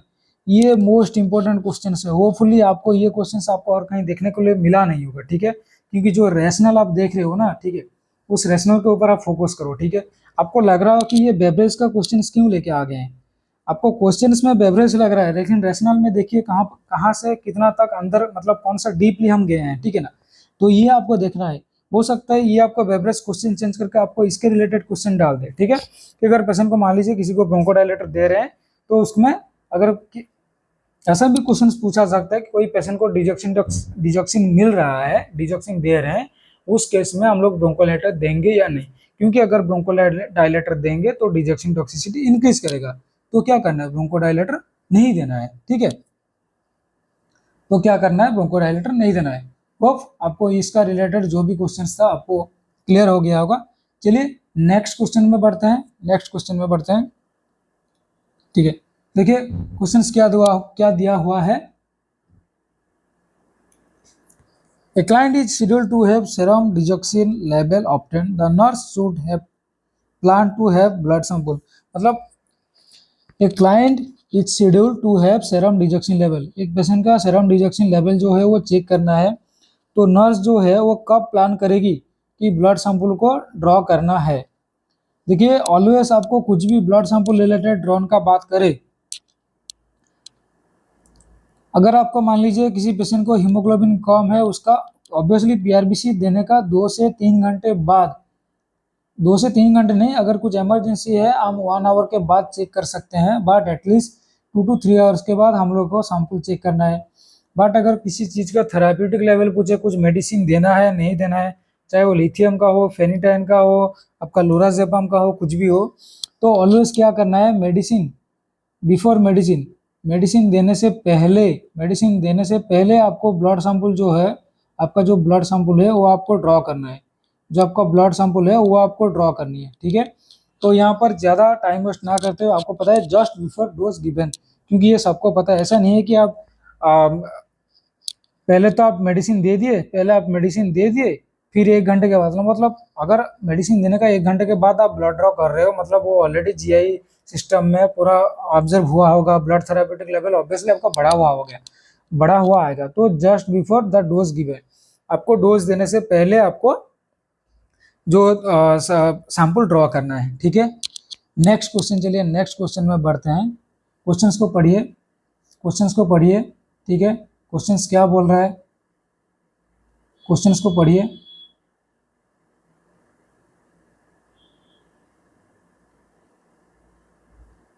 यहाँ पे क्या दिया हुआ है, ए client who had myocardial infection is developing cardiogenic shock.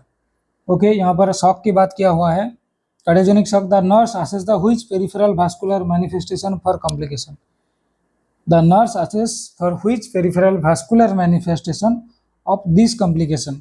मतलब ऐसा कौन सा, लाइक अगर मान लीजिए, मतलब यहाँ पर जो एक्चुअली जो क्वेश्चन वो पूछना चाहता है कि कार्डियोजेनिक शॉक का आपका क्या साइन सिम्टम शो करता है या दिखाई देगा, ठीक है। देखिए शॉक में अगर हम बात करेंगे, अगर पूरा शॉक के टॉपिक के ऊपर रिलेटेड एक मैं पूरा क्लास लेके आऊँगा, ठीक है। तो यहाँ पर आपको जैसे पता है न्यूरोजेनिक शॉक, हाइपोवोलेमिक शॉक, आपको शॉक कितना टाइप का है, न्यूरोजेनिक शॉक, हाइपोवोलेमिक शॉक, ठीक है, कार्डियोजेनिक शॉक, ठीक है। तो यहाँ पर पूछा है, यहाँ पर क्या पूछा है, पेशेंट को ऑलरेडी मायोकार्डियल इन्फेक्शन डेवलप हुआ है, पेशेंट को कार्डियोजेनिक शॉक हुआ है। तो कार्डियोजेनिक शॉक रिलेटेड जो साइन सिम्टम आपको क्या दिखाई देगा, तो देखिए flush, dry skin with bounding pedal pulse. देखिए यहाँ पर ये पल्सेस का अगर हम बात करेंगे, what is bounding pedal pulse, what is irregular pedal pulse, ठीक है, what is 3D pedal pulse, ठीक है। ये जो 3D पेडल्स पल्स मतलब ये जो बाउंडिंग पेडल्स पल्स है ये हमारा हाइपोवोलेमिक शॉक में दिखाई देता है। जो बाउंडिंग पेडल्स पल्स है ये आपको कहाँ दिखाई देता है, हाइपोवोलेमिक शॉक में आपको दिखाई देती है, ठीक है। जो आपका 3D पेडल्स पल्स होता है वो आपका कार्डियोजेनिक शॉक में दिखाई देता है। जो 3D पेडल पल्स होता है वो आपका कार्डियोजेनिक शॉक में दिखाई देती है, ठीक है। इरेगुलर पेटल पल्स मीन्स ये आपका अगर कुछ लाइक ईसीजी चेंजेस चाहे वो वीटी वीएफ या कुछ आरिथमिया चेंजेस आरिथमिया में दिखाई देता है, मतलब अगर हम बोलेंगे कि आरिथमिया में दिखाई देगा। तो यहाँ पर जो क्वेश्चंस का बात करेंगे कि अगर कुछ लाइक कार्डियोजेनिक शॉक में आपको कौन सा टाइप का पल्स दिखाई देगा प्लस क्या क्या साइन सिम्टम दिखाई देगा। देखिए हम यहाँ पे कार्डियोजेनिक शॉक के बारे में बात करेंगे, ठीक है। यहाँ पर हम कार्डियोजेनिक शॉक के बारे में बात करेंगे। तो फर्स्ट थिंग आपको यहाँ पर जो दिखाई देगा लाइक जो पल्स जो इंक्रीज हुआ होगा, क्योंकि देखिए शॉक चाहे वो कुछ भी शॉक हो, ठीक है, नॉट ओनली ऐसा नहीं है कि हर शॉक में आपको क्या है टैकीकार्डिया दिखाई देगा। आई थिंक मतलब न्यूरोजेनिक शॉक है उसमें आपका ब्राडिकार्डिया दिखाई देगा। जो न्यूरोजेनिक शॉक है इसमें आपका डिक्रीज हार्ट रेट वो आपको ब्राडिकार्डिया दिखाई देगा, ठीक है। तो कार्डियोजेनिक शॉक जो है ये आपका जो देखिए हार्ट रेट तो बढ़ेगा, हार्ट रेट तो आपको यहाँ पे बढ़ा हुआ मिलेगा, बट वो क्या होगा आपका आपका क्या होगा वीक एंड थ्रेडी। आपको ऐसा पूछे कि वीक एंड थ्रेडी पल्स कहाँ पर दिखाई देगा, अगर आपको पूछे वीक एंड थ्रेडी पल्स कहाँ पर दिखाई देगा तो आपको कार्डियोजेनिक शॉक में वीक एंड थ्रेडी पल्स दिखाई देगा, ठीक है। ऑलवेज आपको पता है कि अगर हार्ट रेट बढ़ता है that means cardiac output low होता है, क्योंकि हार्ट इतना पंप करता है कि हार्ट हमारा सपोज मान लीजिए ये हमारा हार्ट है, हार्ट रेट इतना बढ़ा हुआ है, सपोज मान लीजिए 150 के आसपास चल रहा है, तो ये जो पंप कर रहा है तो ये ड्यूरिंग पंप का टाइम में हमारा जो हार्ट में जो ब्लड है ये इतना अच्छे से फिल नहीं हो पाता है कि जिसके वजह से कार्डियक आउटपुट डिक्रीज होती है, जिसके वजह से बीपी डिक्रीज होती है, ठीक है। तो अगर हार्ट रेट बढ़ा हुआ है दैट मीन्स आपको बीपी आपको लो ही मिलेगा, ठीक है, डिक्रीज बीपी मिलेगा।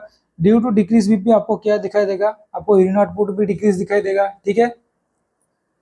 आपको और भी क्या दिखाई देगा, ठीक है, एज आपको डिक्रीज बीपी दिखाई दे रहा है मतलब आपका जो ब्लड सप्लाई है वो हो सकता है हमारा जो ब्रेन में मतलब सेंट्रल नर्वस सिस्टम में अच्छे से ब्लड सप्लाई नहीं हो रहा है, तो जिसके वजह से सेरेब्रल इस्चेमिया दिखाई देगा, जिसके वजह से आपको सेरेब्रल इस्चेमिया दिखाई देगा। जो आपका सिम्टम दिखाई देगा वो आपका क्या होगा, कंफ्यूजन एंड एजिटेशन, ठीक है।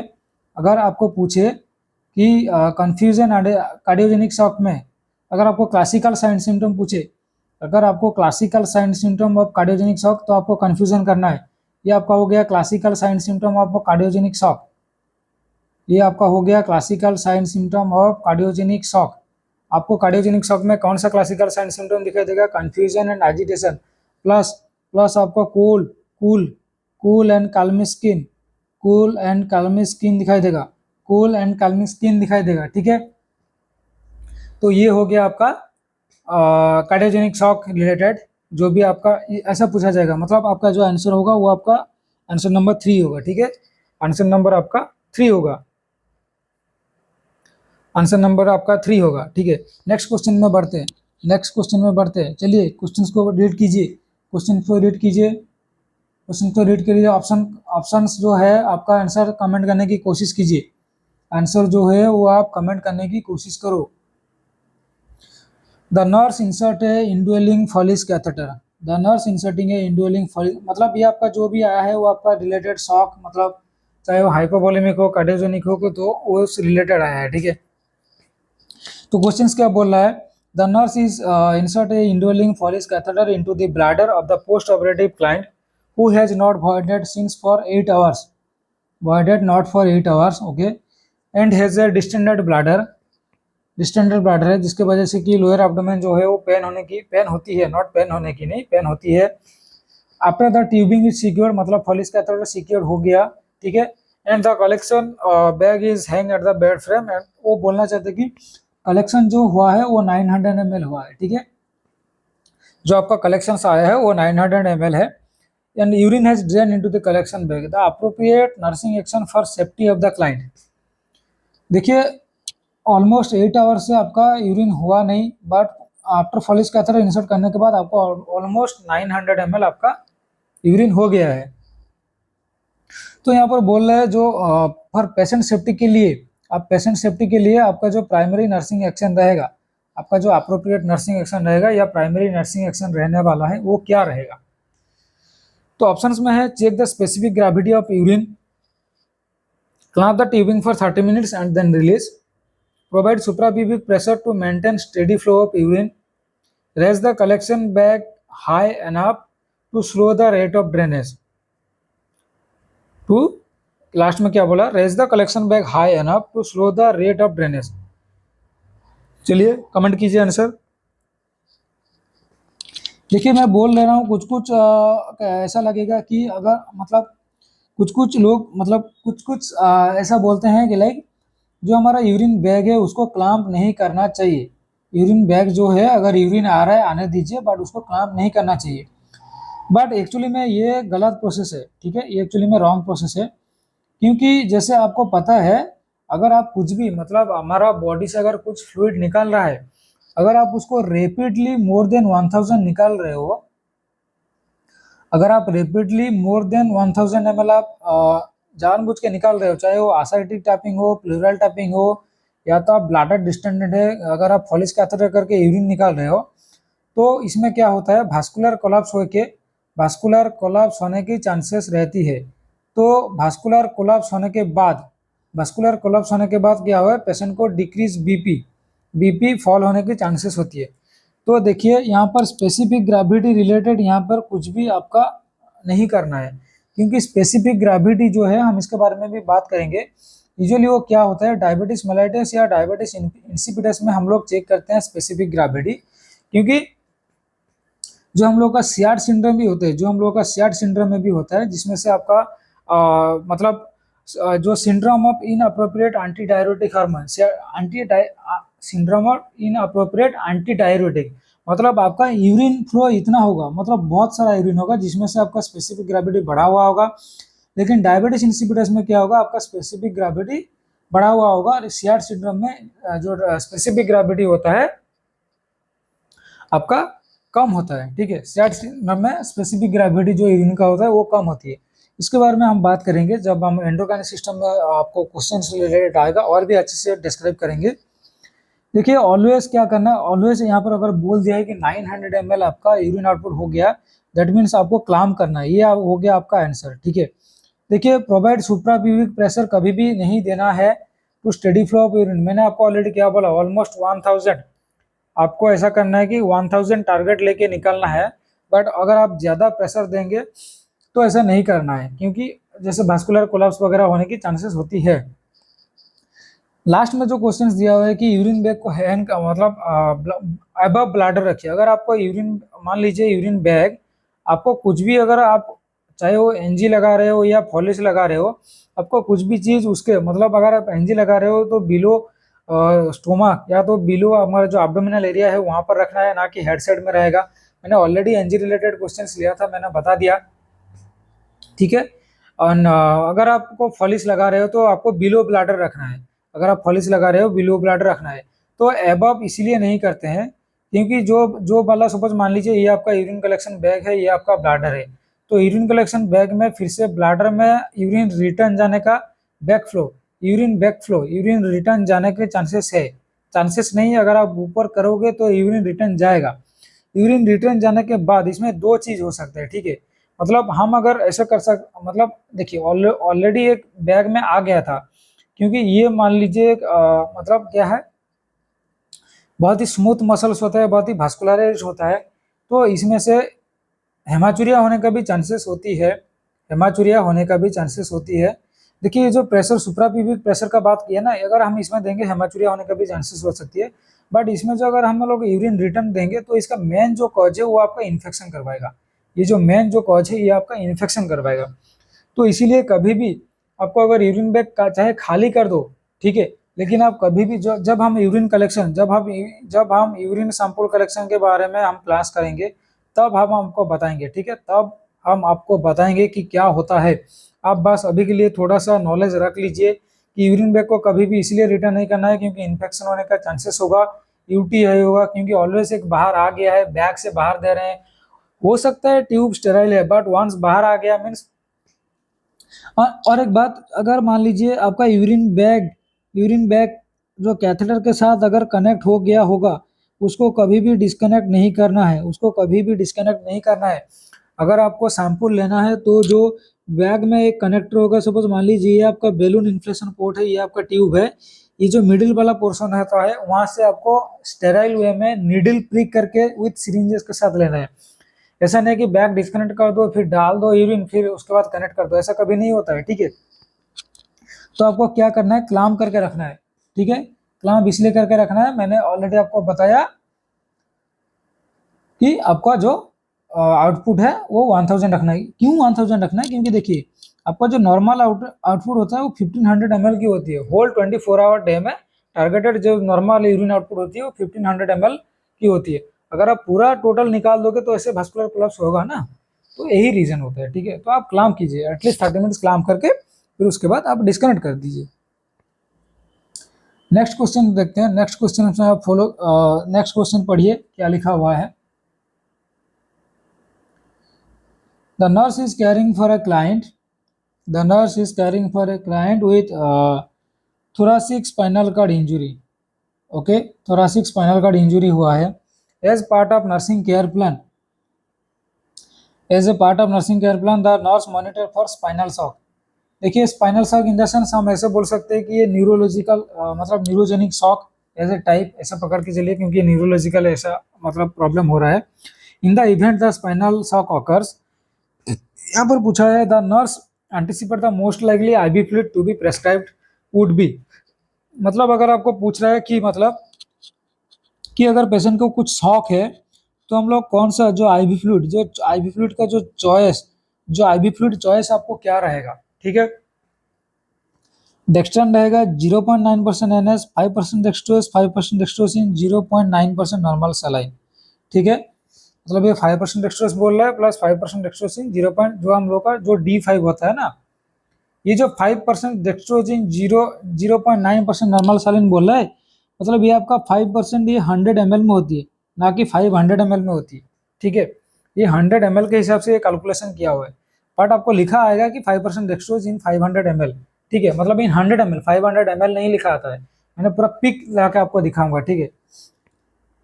तो देखिए ऑलवेज शॉक में आपका जो फ्लूइड ऑफ चॉइस रहेगा, ऑलवेज शॉक में आपका जो फ्लूइड ऑफ चॉइस रहेगा, फास्ट रहेगा एनएस, सेकंड में आएगा आरएल। एनएस आपको कितना देना है, अगर मान लीजिए कुछ भी हाइपोवोलेमिक शॉक अगर ज़्यादा शॉक हो रहा है आप 1000 ml आराम से दे दीजिए, ठीक है, एनएस रहेगा। तो आंसर जाएगा ये। और नेक्स्ट जो है 5% डेक्सट्रोज, या तो हम लोग जो D5 ये दोनों क्यों नहीं देते हैं, क्योंकि ये इसमें ग्लूकोज रहता है, ठीक है। ये क्या करता है, एडिमा करवा सकता है। आपका ग्लूकोज ऑब्जर्व होने के बाद देखिए यहाँ पर क्या होता है, ये जो 5% डेक्सट्रोज होता है, यहाँ पे 5% डेक्सट्रोज इन 0.9% नॉर्मल सलाइन, मतलब आप मान लीजिए 100% में 5% डेक्सट्रोज आपका 5% डेक्सट्रोज मिला हुआ है। तो बॉडी के जाने के बाद क्या होता है, आपका ग्लूकोज जो है बॉडी आपका ऑब्जर्व कर लेता है। बॉडी ऑब्जर्व करने के बाद ये जो फ्लूइड है ये कुछ काम का नहीं रहता है, ये जो फ्लूइड है ये आपका कुछ भी नहीं है। देखिए ऐसे तो बोलने, ये जो फ्लूइड है ये आपका कुछ काम का नहीं रहता है, वो फालतू में बॉडी में पड़ा हुआ रहता है, जिसके वजह से वो क्या करेगा, फ्लूइड ओवरलोडेड होकर इडिमा करने का चांसेस, इडिमा कराता है। क्योंकि एज आपको पता है ये एक आइसोटोनिक फ्लूइड है, ये आउटसाइड में आइसोटोनिक फ्लूइड है। आपको क्वेश्चन ऐसा भी पूछा जाएगा कि ये D5 जो है अगर हम बोतल के हिसाब से देखेंगे ये आइसोटोनिक है या हाइपोटोनिक है, ये आइसोटोनिक है, ठीक है। बट वंस ये आपका बॉडी में एडमिनिस्टर हो गया, आपका बॉडी में एडमिनिस्टर हो गया, बॉडी में एडमिनिस्टर होने के बाद ये आपका क्या हो जाता है, वो हाइपोटोनिक हो जाता है। क्योंकि मैंने जैसे बोला ये ग्लूकोज ऑब्जर्व होने के बाद ये पानी कुछ भी काम का नहीं आता है, वो फालतू का पड़ा हुआ रहता है, तो ये आपका एडिमा करवा सकता है, ठीक है, एडिमा करवा सकता है। तो आपका जो फ्लूइड ऑफ चॉइस रहेगा वो आपका 0.9% रहेगा, ये आपका 0.9% रहेगा, ठीक है। सॉरी आइसोटोनिक नहीं, ये हाइपोटोनिक है, सॉरी ये जो 5% डेक्सट्रोज है ये आपका हाइपोटोनिक है, ये आपका हाइपोटोनिक है, ठीक है, नॉट आइसोटोनिक। डेक्सट्रोज 5%, ठीक है। नेक्स्ट क्वेश्चन में चलिए, नेक्स्ट क्वेश्चन बढ़ते हैं। हाँ यहाँ पे जो फ्लूइड के बारे में बात करते हैं, अगर आइसोटोनिक, यहाँ पे 3 टाइप का आता है, ठीक है। आपका isotonic, hypotonic, isotonic, hypotonic and आपका हाइपोटोनिक, आइसोटोनिक, हाइपोटोनिक, हाइपोटोनिक। ये सब हम फंडामेंटल्स में नेक्स्ट क्वेश्चन, नेक्स्ट का जो क्लास होने वाला है फंडामेंटल का उसमें लेके आएंगे, ठीक है। क्योंकि हम देखिए अगर हम एक चीज़ को पूरा कवर करने के लिए जाएंगे तो हमें दूसरा को भी, क्योंकि वहाँ पर फिर पढ़ाएंगे ना, तो आपको और भी लाइक क्या होगा, उसका रिलेटेड भी क्वेश्चंस आ रहा है। तो आपको क्वेश्चंस रिलेटेड क्वेश्चंस प्लस अगर हम थ्योरी थोड़ा बहुत कवर कर रहे हैं, क्योंकि हम ये क्रैश कोर कर रहे हैं, ये पूरा टोटल थ्योरी नहीं पढ़ा रहे, तो आपको एटलीस्ट थोड़ा सा हमारे साथ चलना पड़ेगा, ठीक है, आपको थोड़ा सा हमारे साथ चलना पड़ेगा। नेक्स्ट क्वेश्चन देखिए, the nurse is carrying for a patient with spinal cord injury who has spinal shock. The nurse perform, क्या बोला है, the nurse perform an assessment the client knowing that the assessment of the provide the best information to recovery from spinal shock. अच्छा, आपको ऐसा पूछा गया है कि ऐसा कौन सा, आप अगर पेशेंट, जो एक पेशेंट का स्पाइनल कार्ड इंजरी हुआ था, आप अभी उस पेशेंट को असेस कर रहे हो, ऐसा कौन सा जो असेसमेंट है जिसमें से आपको पता चलेगा कि जो पेशेंट है वो आपका स्पाइनल कॉर्ड से रिकवरी हुआ है। लाइक अगर पेशेंट का रिफ्लेक्सेस अगर प्रेजेंट है तो आपको लगेगा कि लाइक हाँ रिकवरी हुआ है, या पल्स रेट या टेम्परेचर या ब्लड प्रेशर। देखिए, ये जो आपको, जैसे मैंने आपको बोला, अगर सेम चीज कुछ बात कर रहा होगा तो आपका वो जो क्वेश्चन वो ऑलवेज गलत होता है। तो देखिए, आप देखिए यहाँ पर जो है ये ऑलवेज वाइटल साइन का बात किया है। देखिए यहाँ पर क्या बोला है कि स्पाइनल शॉक हमें कैसे पता चलेगा कि पेशेंट रिकवरी हुआ है। चाहे पेशेंट रिकवरी हो ना हो, ऑलवेज पल्स रेट्स तो प्रेजेंट रहती है। ऐसा नहीं कि मतलब पेशेंट जो लोग पैरालिसिस होते हैं उनके उन लोगों को पल्स नहीं रहता है, पल्स रहता है। अगर पल्स नहीं रहता तो वो तो कब का मर जाता है, ऐसा नहीं होता है ना। टेम्परेचर भी रहता है, क्योंकि बॉडी अपने आप को एक जो मेंटेन करने के लिए वो टेम्परेचर मेंटेन करता है, चाहे वो हाइपो या हाइपर हो, बट मेंटेन रहता है। हाइपो तो नहीं होता है बट यूजुअली मेंटेन होता है। ब्लड प्रेशर चाहे लो हो या हाई हो, मेंटेन रहता है। तो आपको यहाँ पर क्या करना है, सिंपल क्वेश्चन, जो रिफ्लेक्सेस, ठीक है, आपको क्या चेक करना है, अगर रिफ्लेक्स, अगर आपका रिफ्लेक्स, अगर आप क्या चेक करेंगे, ऐसा आपका कौन सा रिफ्लेक्सेस है। लाइक आपको बोलेंगे कि स्पाइनल शॉक अगर आपका रिकवरी हुआ है। कोई मुझे बता सकता है कि what is areflexia, what is areflexia. देखिए, areflexia in the sense, अगर आपको पूछे कि स्पाइनल शॉक का एक क्लासिकल साइन सिम्टम बताओ, ठीक है, आपको अगर पूछे कि स्पाइनल शॉक का, अगर स्पाइनल शॉक कैरेक्टराइज्ड बाय और क्लासिकल अगर साइन सिम्टम पूछे तो आपका आएगा एयर रिफ्लेक्सिया। मतलब आपका absence of reflexes, absence of reflexes, absence of reflexes मतलब आप चाहे नी जर्किंग रिफ्लेक्स कर लो, ठीक है, नी जर्किंग रिफ्लेक्स कर लो, बाबिन्स की रिफ्लेक्स कर लो, प्लांटर रिफ्लेक्स कर लो, कुछ भी कर लो, वो जो भी हो जाएगा आपका, वो सब एब्सेंट रहने वाला है, वो सब आपका एब्सेंट रहने वाला है, ठीक है। तो ये सब रिफ्लेक्सेस चेक करते हैं। प्लस आपका जो पेन स्टिमुलेशन दे के भी वो रिफ्लेक्स चेक करते हैं। प्लस जो पीपुलरी रिएक्शन चेक करते हैं, जो हमारा पीपुलरी रिएक्शन चेक करते हैं टॉर्च लाइट दे के, जो डायलेशन कितना है, पीपल जो होता है वो डाइल्यूट हो रहा है या कॉन्स्ट्रिक्ट है, या कॉन्स्ट्रिक्ट हो रहा है, या आपका फिक्स्ड पीपल है, या आपका पिन पॉइंट पीपल है, ये पीपल का साइजेस होती है, ये पीपल का साइजेस होती है, ये सब हम बात करेंगे, ठीक है। डायलेट है, कंस्ट्रिक्ट है, फिक्स है, पिन पॉइंट है, ठीक है, या तो हमारा जो कितना एमएम की है, like 2 mm, 3 mm, 4 mm, 5 mm, ठीक है, क्योंकि पीपुलरी डायलेटेशन डिसाइड करता है कि लाइक हमारा जो सेरेब्रल, मतलब हमारा जो सेरेब्रल परफ्यूजन, मतलब जो सेरेब्रल डेथ, ये सेरेब्रल डेथ को डिसाइड करती है। जो पीपुलरी डायलेशन होती है वो हमारा सेरेब्रल डेथ को डिसाइड करती है, या तो हमारा ब्रेन को जो सेरेब्रल परफ्यूजन है वो ठीक से हो रहा है कि नहीं, या तो ब्रेन एक्टिव है कि नहीं, वो सबको डिसाइड करती है, ठीक है। पीपुलरी डायलेशन वो सबको डिसाइड करती है। नेक्स्ट क्वेश्चन चलिए, नेक्स्ट क्वेश्चन देखिए, नेक्स्ट क्वेश्चन देखिए क्या लिखा हुआ है।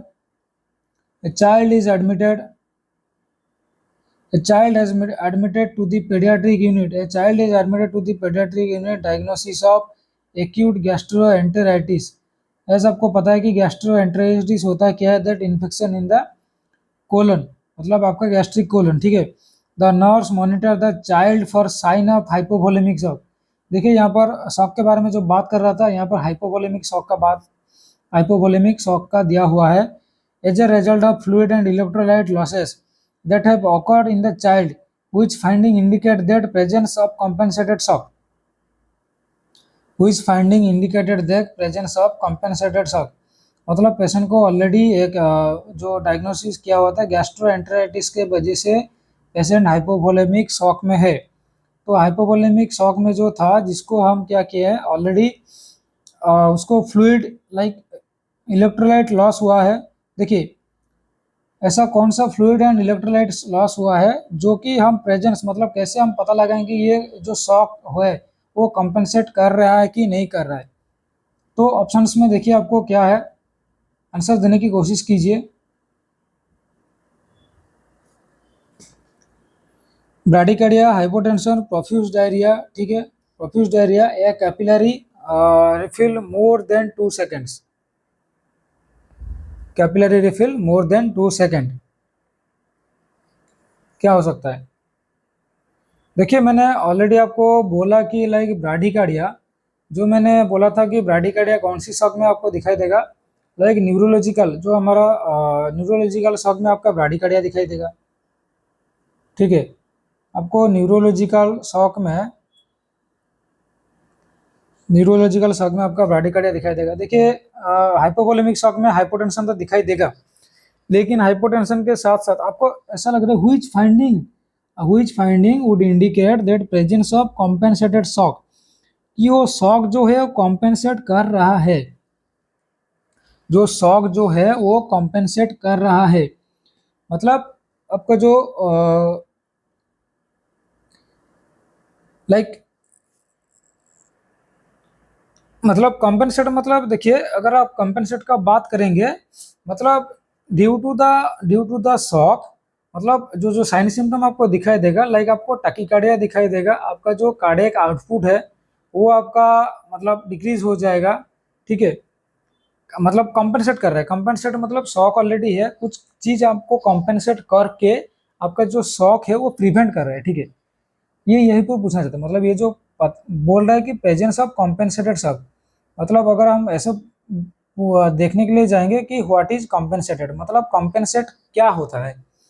मान लीजिए आपको अभी शॉक है, ठीक है, शॉक के रिलेटेड आपका बीपी डिक्रीज हुआ है, तो जो हमारा बॉडी में जो ऑर्गन है, सपोज मान लीजिए हार्ट हो, किडनी हो, जो भी हो, वो क्या करेगा, आपका जो बीपी को वो जो नॉर्मल, जैसे हमारा अगर रेनिन का बात करें, लाइक हमारा जो एक्स्ट्रा जेजी सेल होता है वो आपका रेनिन सिक्रेशन करके आपका जो भी शॉक हो रहा है, लाइक वो जो मतलब बीपी अगर लो हुआ है वो आपको मेंटेन करने की कोशिश करेगी। तो अगर मेंटेन करने की कोशिश कर रहेगी तो हार्ट रेट इंक्रीज करेगा। ठीक है, हार्ट रेट इंक्रीज होने से क्या होगा, आपका जो कार्डियक आउटपुट इंक्रीज करेगी, कार्डियक आउटपुट इंक्रीज करने की कोशिश करेगी। ठीक है, कार्डियक आउटपुट इंक्रीज करने की कोशिश करेगी, तो जिसके वजह से वो जो शॉक है, क्योंकि ये शॉक के बारे में चलते हैं। देखिए ऐसा तो आपको अभी आप बोलेंगे कि हार्ट रेट में तो सर डिक्रीज कार्डियक आउटपुट होती है, हाँ भाई कार्डियक आउटपुट डिक्रीज होती है, बट यहाँ पर शॉक केस में क्या हुआ है, बॉडी आपका कंपेंसेट कर रहा है। अगर हार्ट रेट बढ़ा के, कार्डियक आउटपुट बढ़ा के वो बीपी बढ़ाने की कोशिश कर रहे हैं, जिसके वजह से जो शॉक हुआ है वो कंपेंसेट हो, जितना बीपी लो हुआ है शायद उतना तो नॉर्मल में नहीं लेके आ पाएगा, लेकिन थोड़ा बहुत कुछ नॉर्मल में लेके आ पाएगा। ठीक है, तो इसीलिए आपको ऐसा कौन सा फाइंडिंग्स इंडिकेट करती है, देखिए यहाँ पे हाइपोटेंशन तो एक साइन सिम्टम हो गया, आपको यहाँ पे पूछा है कि कौन सा ऐसा फाइंडिंग है जो कॉम्पेंसेट करेगा कि शॉक कॉम्पेंसेट हो रहा है बोल के। देखिए प्रोफिस डायरिया वो तो आपका रिलेटेड आपका, चाहे वो बैक्टीरियल हो या वायरल हो, डायरिया होने से तो आपका कभी भी शॉक कंपेंसेट नहीं होता है। यूजुअली क्या होता है, शॉक होता है क्योंकि एज हमारा फ्लूइड लॉस हो रहा है। तो आंसर जो आपका रहने वाला है वो आपका क्या रहेगा, जो capillary refill time more than 2 second, usually जो कैपिलरी रिफिल टाइम क्या होता है, मोर देन 3 सेकंड होती है, वो उसको हम नॉर्मल नॉर्मल मानते हैं। जो अगर लेस देन जो 3 सेकंड होती है उसको नॉर्मल मानते हैं। ठीक है, बट बट क्या होता है यहाँ पर कैपिलरी रिफिल टाइम क्या होगा, इंक्रीज, मतलब इंक्रीज इन द सेंस उतना भी इंक्रीज नहीं करेगा, आपको क्या बोला है, इंडिकेट कर रहा है कि शॉक को कॉम्पेंसेट कर रहा है बोल के। तो कैपिलरी जो रिफिल टाइम है वो मोर देन आपका ये नहीं बोला है कि मोर देन 3 सेकंड रहेगा। देखिए आपका मोर देन टू सेकंड रहना चाहिए। ठीक है, अगर आपका मोर देन 3 सेकंड रह रहा है दैट मीन्स आपका जो सर्कुलेशन वगैरह उतना अच्छे से नहीं हो रहा है। ठीक है, मतलब आप क्वेश्चन को समझने की कोशिश कीजिए, आपको ऐसा लग रहा है कि यहाँ पे तो मोर देन 2 सेकंड दिया है, मतलब पेशेंट हो सकता है कि शॉक में हो रहा है, सर्कुलेशन अच्छे से नहीं हो रहा है, पेशेंट पेल हो सकती है। यहाँ पर टाइमिंग देखिए क्या दिया हुआ है, मोर देन 2 सेकंड दिया हुआ है। ठीक है, बट ऐसा नहीं है कि मोर देन 3 सेकंड, अगर आपको लेस देन 3 सेकंड तक जाता तो वो भी जाता ये भी जाता, क्वेश्चन ऐसा घुमाया जाता है, ठीक है। तो जो क्वेश्चन है आपको ऐसा घुमाया जाता है, ठीक है। नेक्स्ट क्वेश्चन में अब हम बढ़ते हैं, ठीक है। नेक्स्ट क्वेश्चन में हम बढ़ते हैं। आपको क्या है यहाँ पे क्रॉच रिलेटेड क्वेश्चंस आया है, ठीक है। आपको यहाँ पे क्रॉच रिलेटेड क्वेश्चंस आया है, तो देखिए क्वेश्चंस को पढ़िए। The nurse is assessing a client who has just been measured and fitted for crutches,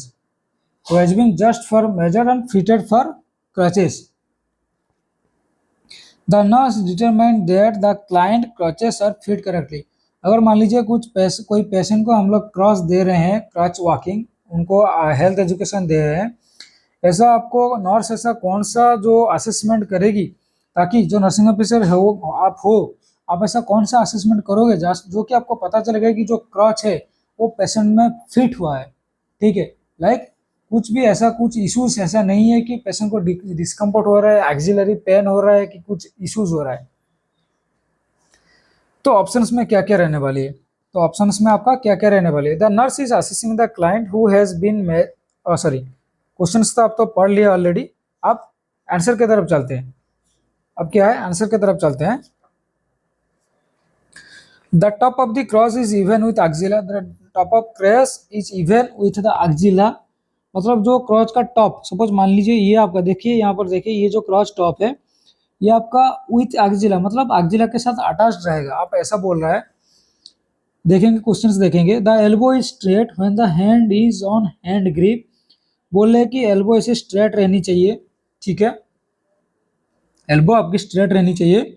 the client axilla is resting the cross pad during ambulation, the client axilla is resting the cross pad, मतलब जो client का जो एक्सिलर part है वो cross के ऊपर rest, मतलब पूरा फुल सपोर्ट आपका एक्सिला में देना है, ऐसा बोल रहा है during ambulation. The elbow is at 30 degree angle when the hand is on hand grip, when the hand is on hand grip. देखिए फास्टिंग एक्सिला के साथ, देखिए यहाँ पे दो क्वेश्चन सेम बोला हुआ है, यहाँ पर axilla with the axilla, resting is axilla, axilla के साथ रेस्ट करेगा, मतलब वो एक्सिला के साथ अटैच हो रहा है। तो मैंने ऑलरेडी बताया, अगर आपको कुछ क्वेश्चंस नहीं आ रहा है तो अगर देखिए एलिमिनेशन लगाइए, ठीक है। देखिए यहाँ पे एलिमिनेट मेथड में आपका दो क्वेश्चंस निकल गया, मतलब ये रॉन्ग, ठीक है। सेकंड थिंग, आपका जो एल्बो होगा वो कभी भी स्ट्रेट नहीं रहेगा, ऑलवेज एल्बो जो है थोड़ा सा बेंड होके रहेगा, ठीक है। एल्बो जो है वो हल्का, देखिए आप ऐसे देख सकते हैं, हल्का थोड़ा बेंड रहेगा, पूरा स्ट्रेट नहीं रहेगा पूरा। ये अगर हाँ ये बैक का टाइम में हो सकता है आपका स्ट्रेट हो रहा है, बट यहाँ पे देखिए यहाँ पे जो है एल्बो थोड़ा सा बेंड है, यहाँ पर जो है एल्बो थोड़ा सा बेंड है। अगर डिग्री का बात करेंगे, यूजुअली क्या होता है 15 डिग्री होनी चाहिए, यूजुअली क्या है 15 degree, but approx 15 to 30 degree, approx आपका 15 टू 30 डिग्री। एज आपका यहाँ पर 15 नहीं दिया है तो ये आपका आंसर जाएगा, ये आपका नहीं दिया है तो ये आपका आंसर जाएगा। तो 15 डिग्री तो फास्ट होनी चाहिए, बट सेकंड में 15 टू 30 डिग्री होनी चाहिए, तो अगर 30 डिग्री दिया हुआ है तो ये आपका आंसर जाएगा। तो अगर क्रॉच के रिलेटेड बारे में बात कर रहे हैं, ठीक है, तो जो क्रॉचेस का एक्चुअली एक टाइप्स आती है, ठीक है। देखिए आप यहाँ पर देख सकते हो, तो यहाँ पर जो टाइप्स ऑफ क्रच बात करेंगे, टाइप्स ऑफ क्रच की बात करेंगे। देखिए पहले दिया हुआ है 2 पॉइंट गेट। अगर आपको पूछे ऐसा कि 2 पॉइंट गेट क्या होता है, आपको पूछे अगर 2 पॉइंट गेट क्या होता है, 2 पॉइंट गेट मतलब आपका, देखिए ये मान लीजिए ये नॉर्मल पर्सन, ये एक पेशेंट है, ये हमारा क्लाइंट है, ये स्टेबल कंडीशन में है। तो 2 पॉइंट गेट में क्या होता है, जो आपका अफेक्टेड पार्ट है, जो आपका अफेक्टेड पार्ट है वो पहले आपका आगे में जाएगा, जो आपका अफेक्टेड पार्ट है वो आपका पहले जाएगा। सपोज मतलब देखिए यहाँ पे राइट क्रॉच राइट लेग, मतलब एक साथ जाएगा, समझ में आ रहा है, ठीक है। लेफ्ट लेग लेफ्ट क्रॉच, तो 2 पॉइंट गेट में क्या होता है, 2 पॉइंट गेट में क्या होता है, जो आपका राइट क्रॉच है, राइट क्रॉच के साथ लेफ्ट लेग, सॉरी यहाँ पे उल्टा लिखा हुआ है, ठीक है, राइट क्रॉच के साथ आपका लेफ्ट लेग जाएगा, मतलब आपका पहले पहले आप कौन सा दोगे, पहले आप अफेक्टेड दोगे। देखिए ऑलवेज आपका अफेक्टेड लेग आगे जाएगा, अफेक्टेड लेग को कभी भी बाद में मत लीजिए, क्योंकि जो सपोर्ट के सहारे आप अफेक्टेड लेग को बढ़ा सकते हो, ठीक है। क्योंकि अगर आप अनअफेक्टेड लेग को पहले करोगे तो क्या है, अफेक्टेड लेग में प्रेशर आएगा। तो right क्रॉच with left leg, second में आएगा आपका लेफ्ट क्रॉच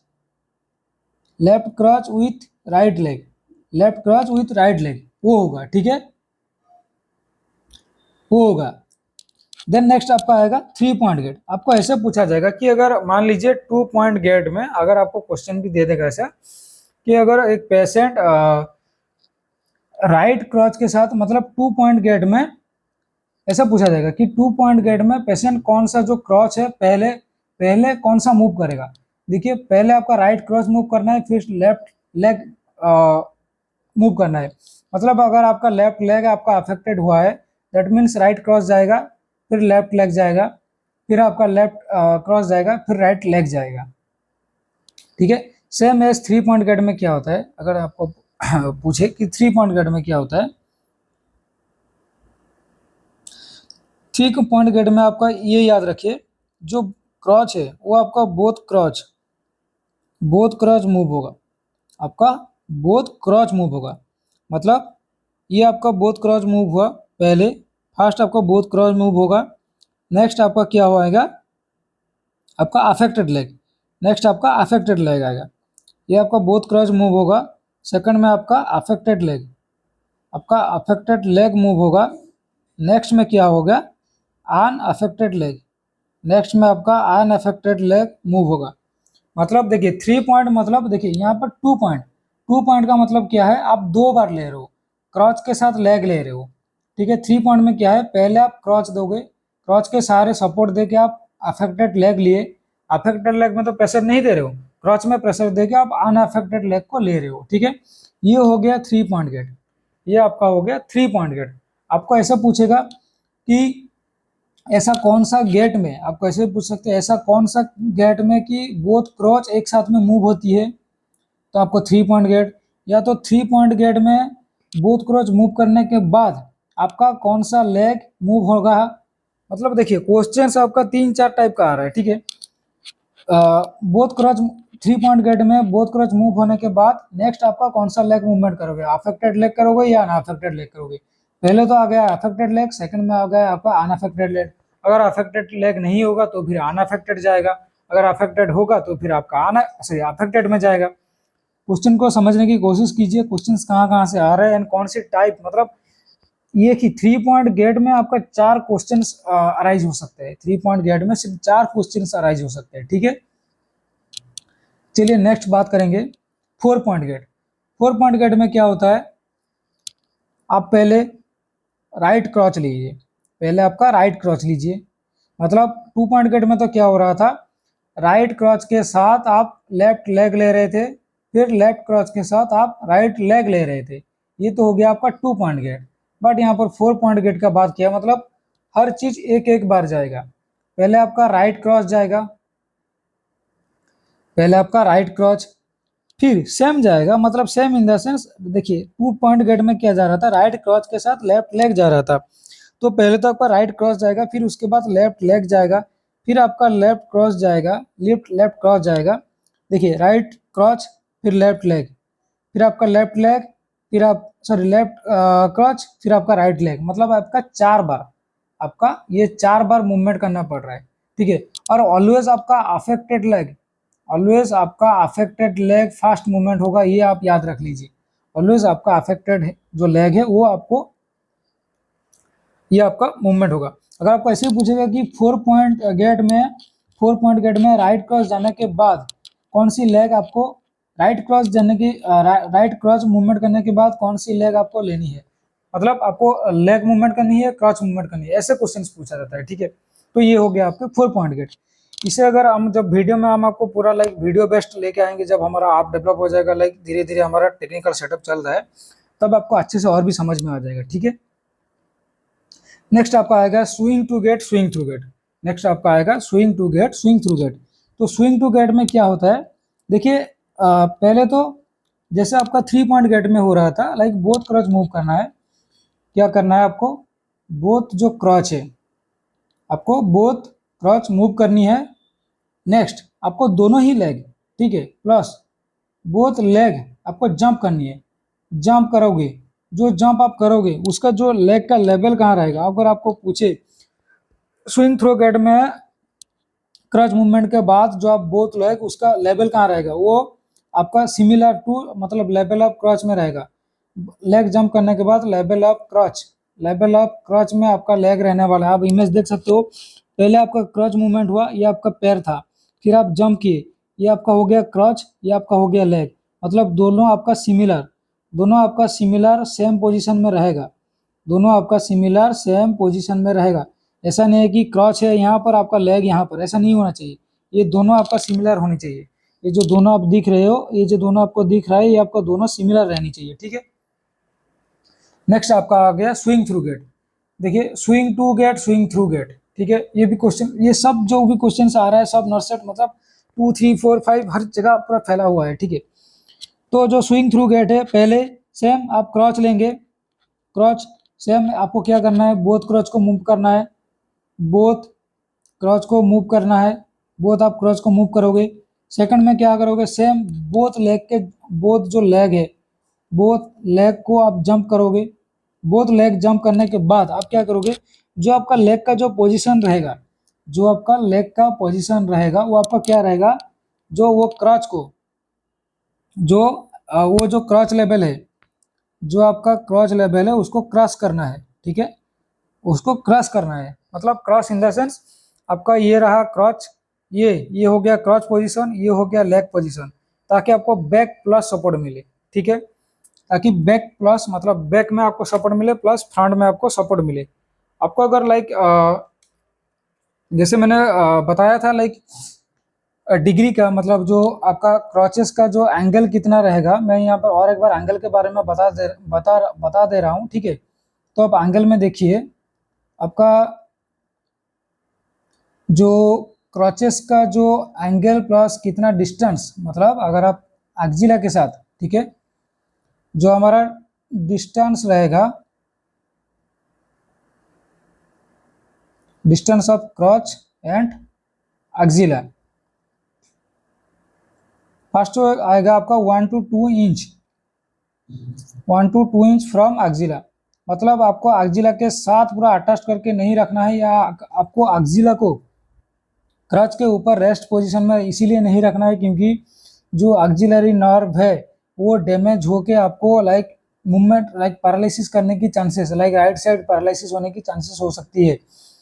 क्वेश्चन ऐसा पूछा जाएगा, 1 to 2 इंच हो सकता है, या तो 2 to 3 फिंगर, या तो 2 to 3 फिंगर, या तो 16 inch, 16 inch from the head, 16 inch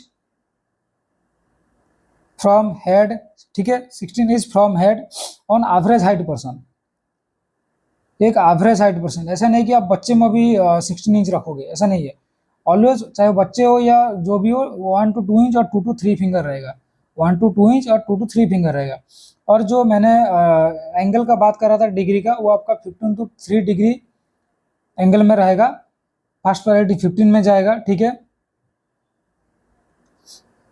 next आपको अगर नेक्स्ट क्वेश्चन आपको पूछा जाए, अगर नेक्स्ट आपको क्वेश्चन पूछा जाए कि जो डिस्टेंस, आपका जो डिस्टेंस रहने वाला है, distance of crutch, distance of crutch from body, आपका बॉडी से, आपका distance of crutch from body, body से कितना डिस्टेंस रहने वाली है, आपका 5 to 6 इंच, ठीक है। अगर आपको ऐसे क्वेश्चंस पूछा जाए कि मतलब जो क्रॉच का जो डिस्टेंस रहेगा वो कितना रहेगा, क्रॉच का जो डिस्टेंस रहेगा वो कितना रहेगा, 5 to 6 इंच रहेगा। ये सब क्वेश्चंस आए हैं। आपको अगर ऐसा पूछे कि प्राइमरी नर्सिंग रेस्पॉन्सिबिलिटी क्या है, अगर कोई पेशेंट को क्रॉच वॉकिंग आप दे रहे हो, कोई पेशेंट क्रॉच वॉकिंग कर रहे हैं, तो देखिए ऑलवेज पेशेंट का सेफ्टी फर्स्ट प्रायोरिटी आएगा। चाहे वो क्रॉच के लिए हो, कुछ मेडिकेशन हो, एडमिशन हो, कुछ प्रोसीजर हो, कुछ भी हो, पेशेंट का प्रायोरिटी हमेशा, जो सॉरी पेशेंट का सेफ्टी, पेशेंट का सेफ्टी, जैसे मैंने बोला था ना कि लाइक एंटीबायोटिक देना है, प्री ऑपरेटिव में आया तो ऑलवेज सेफ्टी आपका फास्ट प्रायोरिटी जाएगा। आपको कुछ भी प्रोसीजर हो, कुछ भी हो, पेशेंट का सेफ्टी हमारा फास्ट प्रायोरिटी जाएगा। अगर आपको ये क्वेश्चन पूछे कि मोस्ट स्टेबल गेट, आपको पूछे कि मोस्ट स्टेबल गेट मतलब जो क्रॉच की कर रहे हो, मोस्ट स्टेबल मतलब जिसमें हमारा हार्म होने की चांसेस नहीं होती है, वो आपको होती है 4 point gait. Most stable gait है 4 पॉइंट गेट। अगर आपको पूछे लिस्ट, लिस्ट मतलब कम, मतलब मोस्ट डेंजरियस बोल सकते हो, ठीक है, मोस्ट डेंजरियस बोल सकते हो, या तो लिस्ट स्टेबल गेट जो है वो 2 पॉइंट गेट, क्योंकि इसमें पेशेंट को गिरने की चांसेस बहुत बहुत हाई चांसेस है, ठीक है, पेशेंट को फॉल होने की चांसेस बहुत हाई है। इसमें बहुत जो फॉल की जो चांसेस है वो बहुत कम है, जो फॉल की चांसेस है वो बहुत कम है। नेक्स्ट आपको ऐसा क्वेश्चन पूछा जाएगा कि अगर पेशेंट क्रॉच वॉकिंग में है, अगर कोई पेशेंट को क्रॉच वॉकिंग कर रहे हैं, तो अगर वो स्टेयर अप करेगा, अगर वो सीढ़ी चढ़ेगी, ठीक है, सीढ़ी चढ़ेगी और ये अगर सीढ़ी से मतलब स्टेयर से उतरने का टाइम में आपको कौन सा फॉलो करना है, ठीक है, आपको कौन सा ऐसा फॉलो करना है। देखिए अगर आपको स्टेयर अप होगा, मतलब मान लीजिए ये आपका स्टेयर है, ये आपका स्टेयर है, ये पेशेंट सपोज मान लीजिए क्रॉच वॉकिंग के साथ ऐसे स्टेयर में उठेगी, तो आपको पहले क्या लेना है, आपको अनअफेक्टेड लेग, पहले जो है वो आपका अनअफेक्टेड लेग को मूवमेंट करनी है। नेक्स्ट जो है आपको अफेक्टेड लेग करनी है, नेक्स्ट आपका अफेक्टेड लेग मूवमेंट करनी है। थर्ड में जो है वो आपका क्रॉच, थर्ड में जो है वो आपका क्रॉच मूवमेंट करनी है। मैंने पहले बताया था कि पहले अफेक्टेड लेग वो आपका जो हो गया नॉर्मल, बट मैं यहाँ पे ऑलवेज स्टेयर का बात कर रहा हूँ, क्योंकि देखिए अगर आप स्टेयर में पहले अफेक्टेड लेग पोजीशन दे रहे हो, दैट मीन्स आपका अफेक्टेड लेग में प्रेशर आएगा, समझ में आ रहा है, आपका अफेक्टेड लेग में प्रेशर आएगा, आपका अफेक्टेड लेग में प्रेशर आएगा। तो पहले आपको अनअफेक्टेड लेग मूवमेंट करना है, फिर अफेक्टेड लेग, फिर क्रॉच। अगर स्टेयर डाउन कर रहे हो, देखिए आपको आप जाने का टाइम में देखिए यू फॉर आप, then A C, U A सी, ठीक है, आप ऐसे याद रखिए यू ए सी, मतलब आप उठने का टाइम में आप कर रहे हो, मतलब स्टेयर से आप जाओगे तो आप पहले आप अनअफेक्टेड लाओगे, फिर अफेक्टेड, फिर क्रॉच, अनअफेक्टेड फास्ट, आप फॉर अनअफेक्टेड फास्ट। अगर मान लीजिए आप स्टेयर से डाउन, स्टेयर से उतरने का टाइम में, स्टेयर से आपका उतरने का टाइम में आप क्या करोगे, डाउन आ रहे हो, तो वही चीज सेम आपको उल्टा कर देना है, ठीक है, वही सेम चीज आपको उल्टा कर देना है, लाइक पूरा उल्टा, सी ए यू। फर्स्ट में आपका आएगा क्रॉच, सेकंड में आ गया आपका अफेक्टेड लेग, क्योंकि आपको प्रोटेक्ट किसको करना है, आपको अनअफेक्टेड लेग को प्रोटेक्ट करना है, ठीक है, आपको अनअफेक्टेड लेग को प्रोटेक्ट करना है।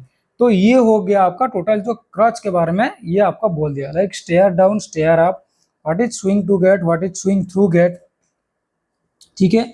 अभी मतलब like what is most stable gait and least stable gait, ये सब के बारे में बोल दिया, most stable gait and most least stable gait, ये सब हो गया, ठीक है।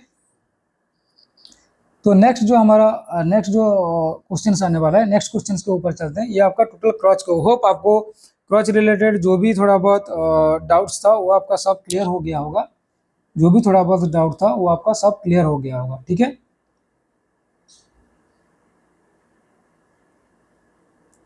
चलिए नेक्स्ट क्वेश्चन में आगे बढ़ते हैं, नेक्स्ट क्वेश्चन में आगे बढ़ते हैं। तो यहाँ पर जो क्वेश्चन आपका आया है, A nurse is performing assessment on a client with a diagnosis of chronic angina pectoris। अच्छा, chronic angina pectoris का बारे में बोला है। Who is receiving sotalalal 80 mg orally daily? Which assessment finding indicate that the nurse is experiencing side effect? मतलब आपको ऐसा पूछ रहा है कि मतलब देखिए पेशेंट क्रोनिक एंजाइना पेक्टोरिस के है, सोटालाल मतलब ये एक बीटा ब्लॉकर है, लाइक प्रोप्रानोलोल, सोटालाल, जितना भी आपका लॉल लग रहा है ये आपका सब बीटा ब्लॉकर में आएगा, ये आपका सब बीटा ब्लॉकर्स में आएगा, ठीक है। तो ऐसा कौन सा असेसमेंट फाइंडिंग इंडिकेट करेगी दैट पेशेंट को side effect, patient side effect experience कर रही है, जो मेडिकेशन लिया है उस मेडिकेशन लेने के बाद पेशेंट को साइड इफेक्ट हो रहा है, मतलब ऐसा आपको कौन सा सिम्टम दिखाई देगा जिसके वजह से आपको साइड इफेक्ट मतलब क्या है, साइड इफेक्ट दिखाई देगा। देखिए आपको ऑप्शंस दिया हुआ है, dry mouth, palpitation, diaphoresis and difficulty swallowing. देखिए सटालोल जो मैंने जो ऑलरेडी बोला ये आपका एक बीटा ब्लॉकर होती है, ठीक है। साइड इफेक्ट में आपको क्या करती है, अगर पेशेंट को कुछ लाइक अरिथमिया है या तो टैकीकार्डिया, परसिस्टेंटली टैकीकार्डिया, हम लोग सोटालोल कब देते हैं, अगर पेशेंट को लाइक किस किस चीज़ में, मतलब देखिए ऐसा तो कुछ इंडिकेशन होगा ना जिसमें हम लोग बीटा ब्लॉकर देंगे, ऐसा नहीं कि मतलब जो ऐसे ही दे देंगे। तो अगर किसी पेशेंट का हार्ट रेट इंक्रीज हुआ होगा, हार्ट रेट बढ़ा हुआ है परसिस्टेंटली, उसको इवाप्रेटिन, जैसे आपको पता है इवाप्रेटिन देने से हार्ट रेट डिक्रीज करती है। अगर हार्ट रेट इंक्रीज हो रहा है उसका बहुत कुछ कॉज होता है, नॉट ओनली एक कॉज होती है, not only chronic angina pectoris होती है। आपको मान लीजिए आपको हाइपोवोलेमिक शॉक होती है, नॉट ओनली हाइपोवोलेमिक शॉक, मतलब शॉक रिलेटेड, ठीक है। आपको डिहाइड्रेशन होती है, ठीक है, डिहाइड्रेशन होती है, एंशियस की वजह से भी होती है, एंशियस की वजह से भी होती है, ठीक है। तो ये सब को जो भी है, अभी ऐसा मतलब देखिए, अगर आपको पहले हार्ट रेट बढ़ा हुआ होगा ना, ऐसा पहले आप कभी भी मेडिकेशन मत दीजिए, पहले आप जानने की कोशिश कीजिए मतलब एक्चुअली में फंडा क्या है, मतलब क्या रीजन क्या है हार्ट रेट बढ़ने का। बीपी लो है, हाइपोवोलेमिक, अगर शॉक में है तो पेशेंट को फ्लूइड रिसक्सिडेट कीजिए, डिहाइड्रेशन है तो फ्लूइड रिसक्सिडेट कीजिए, अगर एंशियस है पेशेंट को काम एंड क्वाइट एनवायरनमेंट प्रोवाइड कीजिए, मतलब साइकोलॉजिकल सपोर्ट दीजिए। फिर भी अगर इतना सब नहीं हो रहा है तो कुछ अदर रीजन है जो आपको पता नहीं चल रहा है, तो फिर आप एक ईसीजी कीजिए, ठीक है।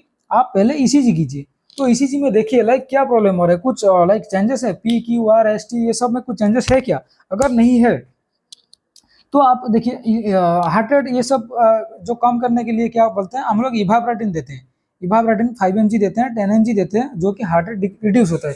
फिर भी अगर इसमें नहीं हो रहा तब जाके हम क्या करते हैं, अगर मान लीजिए कुछ बीटा ब्लॉकर लाइक आपका जो हार्ट में लाइक बीटा, देखिए आपका होता है कि बीटा ब्लॉकर में आपका बीटा 1 होता है, एक होता है बीटा 2। जो बीटा 1 जो होता है वो आपका हार्ट के लिए होती है, जो बीटा 2 होती है ये आपका लंग्स के लिए होती है। बीटा 2 जो होती है वो आपको बीटा, जो अगर मान लीजिए बीटा 1 में अगर कुछ प्रॉब्लम हो लाइक हार्ट रिलेटेड कुछ इश्यूज हो, इको कीजिए, कार्डियोग्राफी कीजिए, इको कार्डियोलॉजी कीजिए, ठीक है। वो सब करने के बाद अगर लग रहा है कि नहीं फिर भी काम नहीं हो रहा है, तब जाके हम बीटा ब्लॉकर किस लिए देते हैं, ये हार्ट रेट को कम डिक्रीज लाने के लिए। तो ये सब जो बीटा ब्लॉकर देने का टाइम है, इसका साइड इफेक्ट भी बहुत सारा होती है, कुछ कुछ चीज में देते नहीं है, बहुत सारा इंटरेक्शन, ड्रग इंटरेक्शन होती है, ठीक है, बहुत सारा आपका इंटरेक्शन, ड्रग इंटरेक्शन होती है। तो साइन सिम्टम में क्या दिखाई देगा, मतलब साइन सिम्टम मतलब ये जो आपका साइड इफेक्ट, जो बीटा ब्लॉकर यहाँ पे पूछा है ना कि लाइक ऐसा कौन सा इंडिकेट, मतलब कौन सा साइड इफेक्ट, कौन सा फाइंडिंग, मतलब यहाँ पे साइड इफेक्ट की बात पूछी है, ठीक है। अगर हम यहाँ पे साइड इफेक्ट की बात करेंगे बीटा ब्लॉकर की, तो क्या क्या दिखाई देगा, देखिए डिक्रीज हार्ट रेट, मतलब आपका ब्राडिकार्डिया, क्योंकि जो भी मेडिसिन हम कुछ ट्रीटमेंट के लिए देते हैं, सपोज इंक्रीज हार्ट रेट के लिए दे रहे हैं, तो ऑब्वियसली साइड इफेक्ट में आपका ब्राडिकार्डिया आएगा, मतलब हार्ट रेट कम होगा, ठीक है। आपका पाल्पिटेशन होगा, पाल्पिटेशन होगा, आपका इरेगुलर हार्ट बीट होगा, कुछ अरिथमिया भी हो सकता है रिलेटेड, इरेगुलर हार्ट बीट, ये सब आपका साइन सिम्टम दिखाई देगा। प्लस डिफिकल्टी ब्रीदिंग दिखाई देगा, डिफिकल्टी ब्रीदिंग, डिफिकल्टी ब्रीदिंग दिखाई देगा, क्योंकि बीटा ब्लॉकर एज भी जैसे आपको पता है बीटा 2 मतलब बीटा ब्लॉकर जो बीटा 2 होता है वो लंग्स को अफेक्ट करते, लंग्स के है, मतलब आपका जो वो क्या करती है, कंस्ट्रिक्ट करती है, ताकि जो नेरो लाइक जो हमारा एयरवे है वो नेरो कर देती है, तो उसके वजह से डिफिकल्टी ब्रीदिंग दिखाई देती है, ठीक है। एंड आपका जो कंजेस्टिव हार्ट फेलियर की भी साइन दिखाई देती है, ठीक है, साइन पे। प्लस आपका कोल्ड हैंड एंड फीट, आपको क्या दिखाई देगा, कोल्ड हैंड एंड फीट, ये सब देखिए, ये जो मैं भी जो साइड इफेक्ट लिखा रहा हूँ वो सब इंपॉर्टेंट है, ठीक है। आप मैं सच्ची में बोल रहा हूँ, आपको ये सब क्वेश्चंस रिलेटेड आपको ऐसा पूछा जाएगा कि सोटालॉल रिलेटेड साइड इफेक्ट कौन सी होती है, ऐसा कौन सा साइड इफेक्ट है जो सोटालॉल से दिखाई देगा। अभी आपको मान लीजिए आपको आप इतना तक पढ़े हो फिर ये 2 पॉइंट नहीं देखे, तो कुछ फायदा ही नहीं हुआ, राइट। तो ऐसा भी है कि अगर मान लीजिए अगर बीटा ब्लॉकर देने से पहले प्राइमरी नर्सिंग एक्शन क्या होती है, प्राइमरी नर्सिंग एक्शन क्या है, आपको हार्ट रेट असिस्ट करनी होती है, आपको हार्ट रेट असिस्ट करनी है। अगर आपका less than 60 beat per minute रहेगा तो आपको बीटा ब्लॉकर नहीं देनी है, क्योंकि वो और भी ब्राडिकार्डिया करा के पेशेंट को अरेस्ट करवा सकती है, ठीक है। और एक बात, ये नॉर्सेट 5 का प्रीलिम्स का क्वेश्चन है, प्रीलिम्स यानी शायद मेंस का क्वेश्चन है सर, ठीक से याद नहीं आ रहा है, ठीक है, चाहे वो जो भी प्रीलिम्स हो या मेंस हो।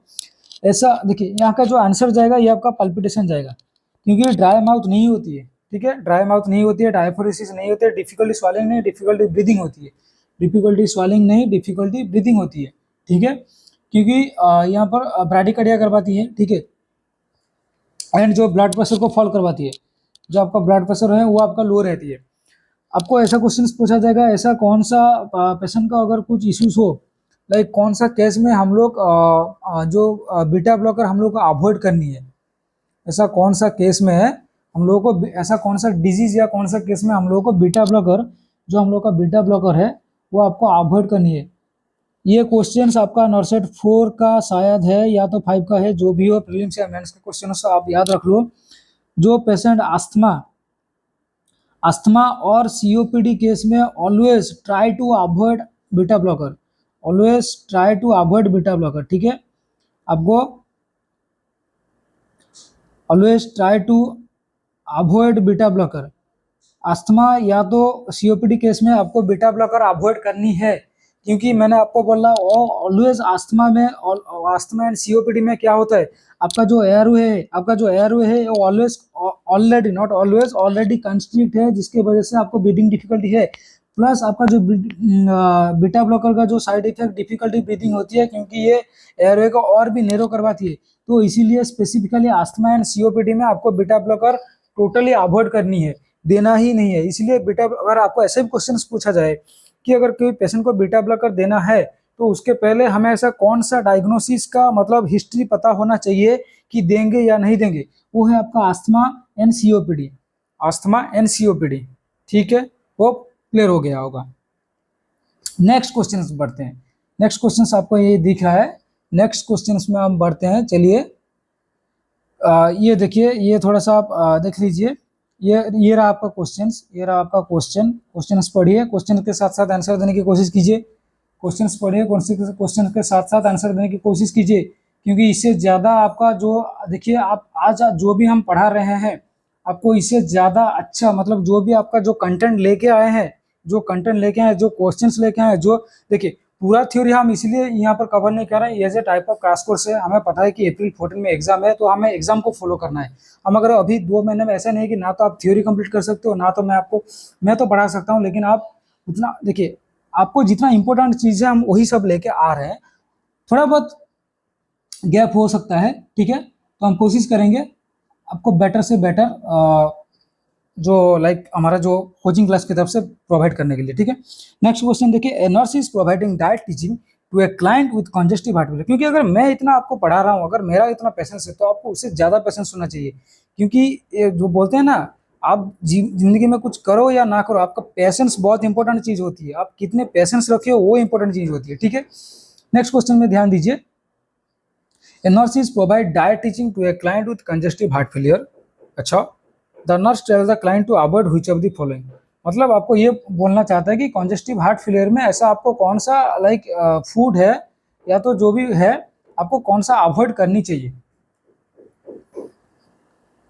सेरबेट, देखिए ये तो सच बोलूँ तो ये नाम जो है ये एक्चुअली मतलब फर्स्ट टाइम सुना, लेकिन पता भी नहीं एक्चुअली क्या होता है। आप थोड़ा गूगल में सर्च कीजिए, स्टिक जूस, एप्पल जूस और लीफी ग्रीन वेजिटेबल, ठीक है। आपको क्या करना है, देखिए स्टिक जूस जो होती है ना, इसमें क्या होती है, आपका सोडियम, स्टिक जूस में क्या होता है, जो सोडियम का वॉल्यूम हो ना, वो बहुत ज़्यादा, सोडियम का जो लेवल होता है वो बढ़ा हुआ रहता है। But leafy green vegetable and ये जो जूस वगैरह में, लीफी ग्रीन वेजिटेबल या तो जूस वगैरह में, वो उसमें क्या होता है, उसमें लो सोडियम रहता है। इसलिए हम बोलते हैं ना, जिसमें कंजेस्टिव हार्ट फेलियर वगैरह, हम उसको बोलते हैं कि भाई ये चिकन वगैरह ये सब, क्योंकि मीट वगैरह पे सोडियम, फैट ये सब बहुत ज़्यादा बढ़ा हुआ रहता है, सोडियम वगैरह, तो इसलिए हम लोग लो ग्रीन वेजिटेबल देते हैं। बट यहाँ पर क्या बोला है, अवॉइड क्या करना चाहिए, आपको यहाँ पर क्वेश्चन बोला है कौन सा चीज़ को अवॉइड करना चाहिए, ताकि स्टिक जूस को अवॉइड करना चाहिए, क्योंकि कॉन्जेस्टिव हार्ट फेलियर में ऑलवेज मतलब हम ऐसा क्या एडवाइस करते हैं कि सोडियम जो इंटेक है वो आपको लो रखना है, जो सोडियम इंटेक है वो आपको लो रखना है। जो कॉन्जेस्टिव हार्ट फेलियर में आपका जो सोडियम का जो इंटेक वो आपको लो रखनी है, क्योंकि सोडियम क्या करती है, फ्लूइड रिटेंशन करती है। सोडियम आपका क्या करेगा, फ्लूइड रिटेंशन करेगा, मतलब पानी को वो खींच के रखेगा, पानी को खींच के रखेगा। तो जिसके वजह से फ्लूइड रिटेंशन होने की वजह से एडिमा, एडिमा तो होगा, फ्लूइड ओवरलोडेड होके, एडिमा होगा, फ्लूइड ओवरलोडेड होके आपको और भी लाइक जो कंजेस्टिव हार्ट फेलियर है वो आपको और भी ज़्यादा लाइक इश्यूज होगा, ज़्यादा साइन सिम्टम, पेशेंट को और ज़्यादा प्रॉब्लम होगा, ब्रीथिंग डिफिकल्टी, एडिमाटस, हेपाटोमेगाली। जैसे आपको पता है हार्ट फेलियर में right side heart failure, left side heart failure, right side heart failure में हेपाटोमेगाली, स्प्लीनोमेगाली, एडिमा, आपका ये सब दिखाई देता है। हम बोलेंगे आगे में जो वीडियो आ रहा है हम उसके बारे में बात करेंगे, right plus left side heart failure के बारे में बात करेंगे। चलिए नेक्स्ट क्वेश्चन में बढ़ते हैं। नेक्स्ट क्वेश्चन में बढ़ने से पहले मैं आपको ये बता देना चाहता हूँ, लाइक आपको ये जो इमेज दिख रहा है ये कौन सी इमेज है, चलिए बता दीजिए ये कौन सी इमेज है, क्योंकि ये क्वेश्चन है नॉर्सेट 4 की, नॉर्सेट 4 की है। ठीक है, क्वेश्चंस में आपको हमें पता है कि आपको पता है कि ये क्या है, लेकिन आपको ये नहीं पता है कि इसका रिलेटेड ट्रीटमेंट क्या होती है। कभी कभी देखिए कुछ कुछ को पता है कि ये चीज़ होती है, बट ये जो गैप दे दिया है इसमें से ही हम क्या होता है मतलब भटक जाते हैं और सोचते हैं कि आंसर या तो क्वेश्चन जो है वो अलग है, क्वेश्चन अलग है मतलब आपका आंसर जो है वो आपका अलग आएगा। ठीक है, हम यही सोचते हैं, जो क्वेश्चन जो अलग है हम वही सोचते हैं कि ये अलग आएगा। ठीक है, चलिए बताइए ये क्या है। अरे भाई ये आपका VT, VT का मतलब पता है ना आपको, वेंट्रिकुलर टैकीकार्डिया। VT का मतलब आपका वेंट्रिकुलर टैकीकार्डिया। ठीक है, तो वेंट्रिकुलर टैकीकार्डिया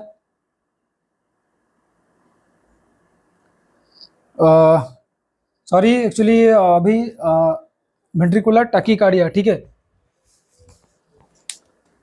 थोड़ा सा होल्ड कीजिए, चार्ज में लगा देते हैं, क्योंकि हमारा जो टेक्निक मतलब जो टैब दिख रहा है, ठीक है, वो ऑलरेडी चार्ज ख़त्म हो गया है, तो स्विच ऑफ हो जाएगा। तो हम नहीं चाहते कि आपको कुछ दिक्कत हो। ठीक है, तो हम नहीं चाहते कि आपको कुछ दिक्कत हो। ठीक है ना, 2 सेकंड होल्ड कीजिएगा।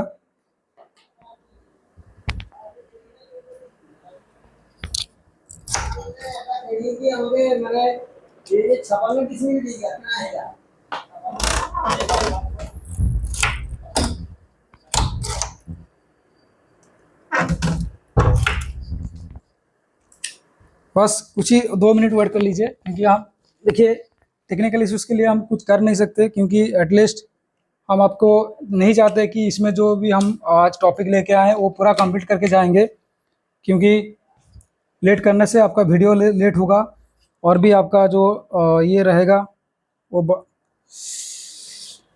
सॉरी वीडियो यहाँ पर रुकना पड़ेगा, क्योंकि जो हमारा जो वायरलेस ब्लूटूथ मतलब जो माइक सिस्टम है उसमें से हमारा चार्जिंग पॉइंट है। तो ये जो नेक्स्ट क्लास में हम अपडेट कर देंगे। होप आपको वीडियो बहुत अच्छा लगा होगा। चलिए लाइक कीजिए, सब्सक्राइब कीजिए। हम मुझे पता है हो सकता है क्योंकि मुझे भी अच्छा नहीं लग रहा है, मैं थोड़ा चाहता था कि और थोड़ा क्लास लूँ, लेकिन टेक्निकल इश्यूज ऐसा है कि हम कुछ कर नहीं सकते, हमें इसको ही साथ लेना पड़ेगा।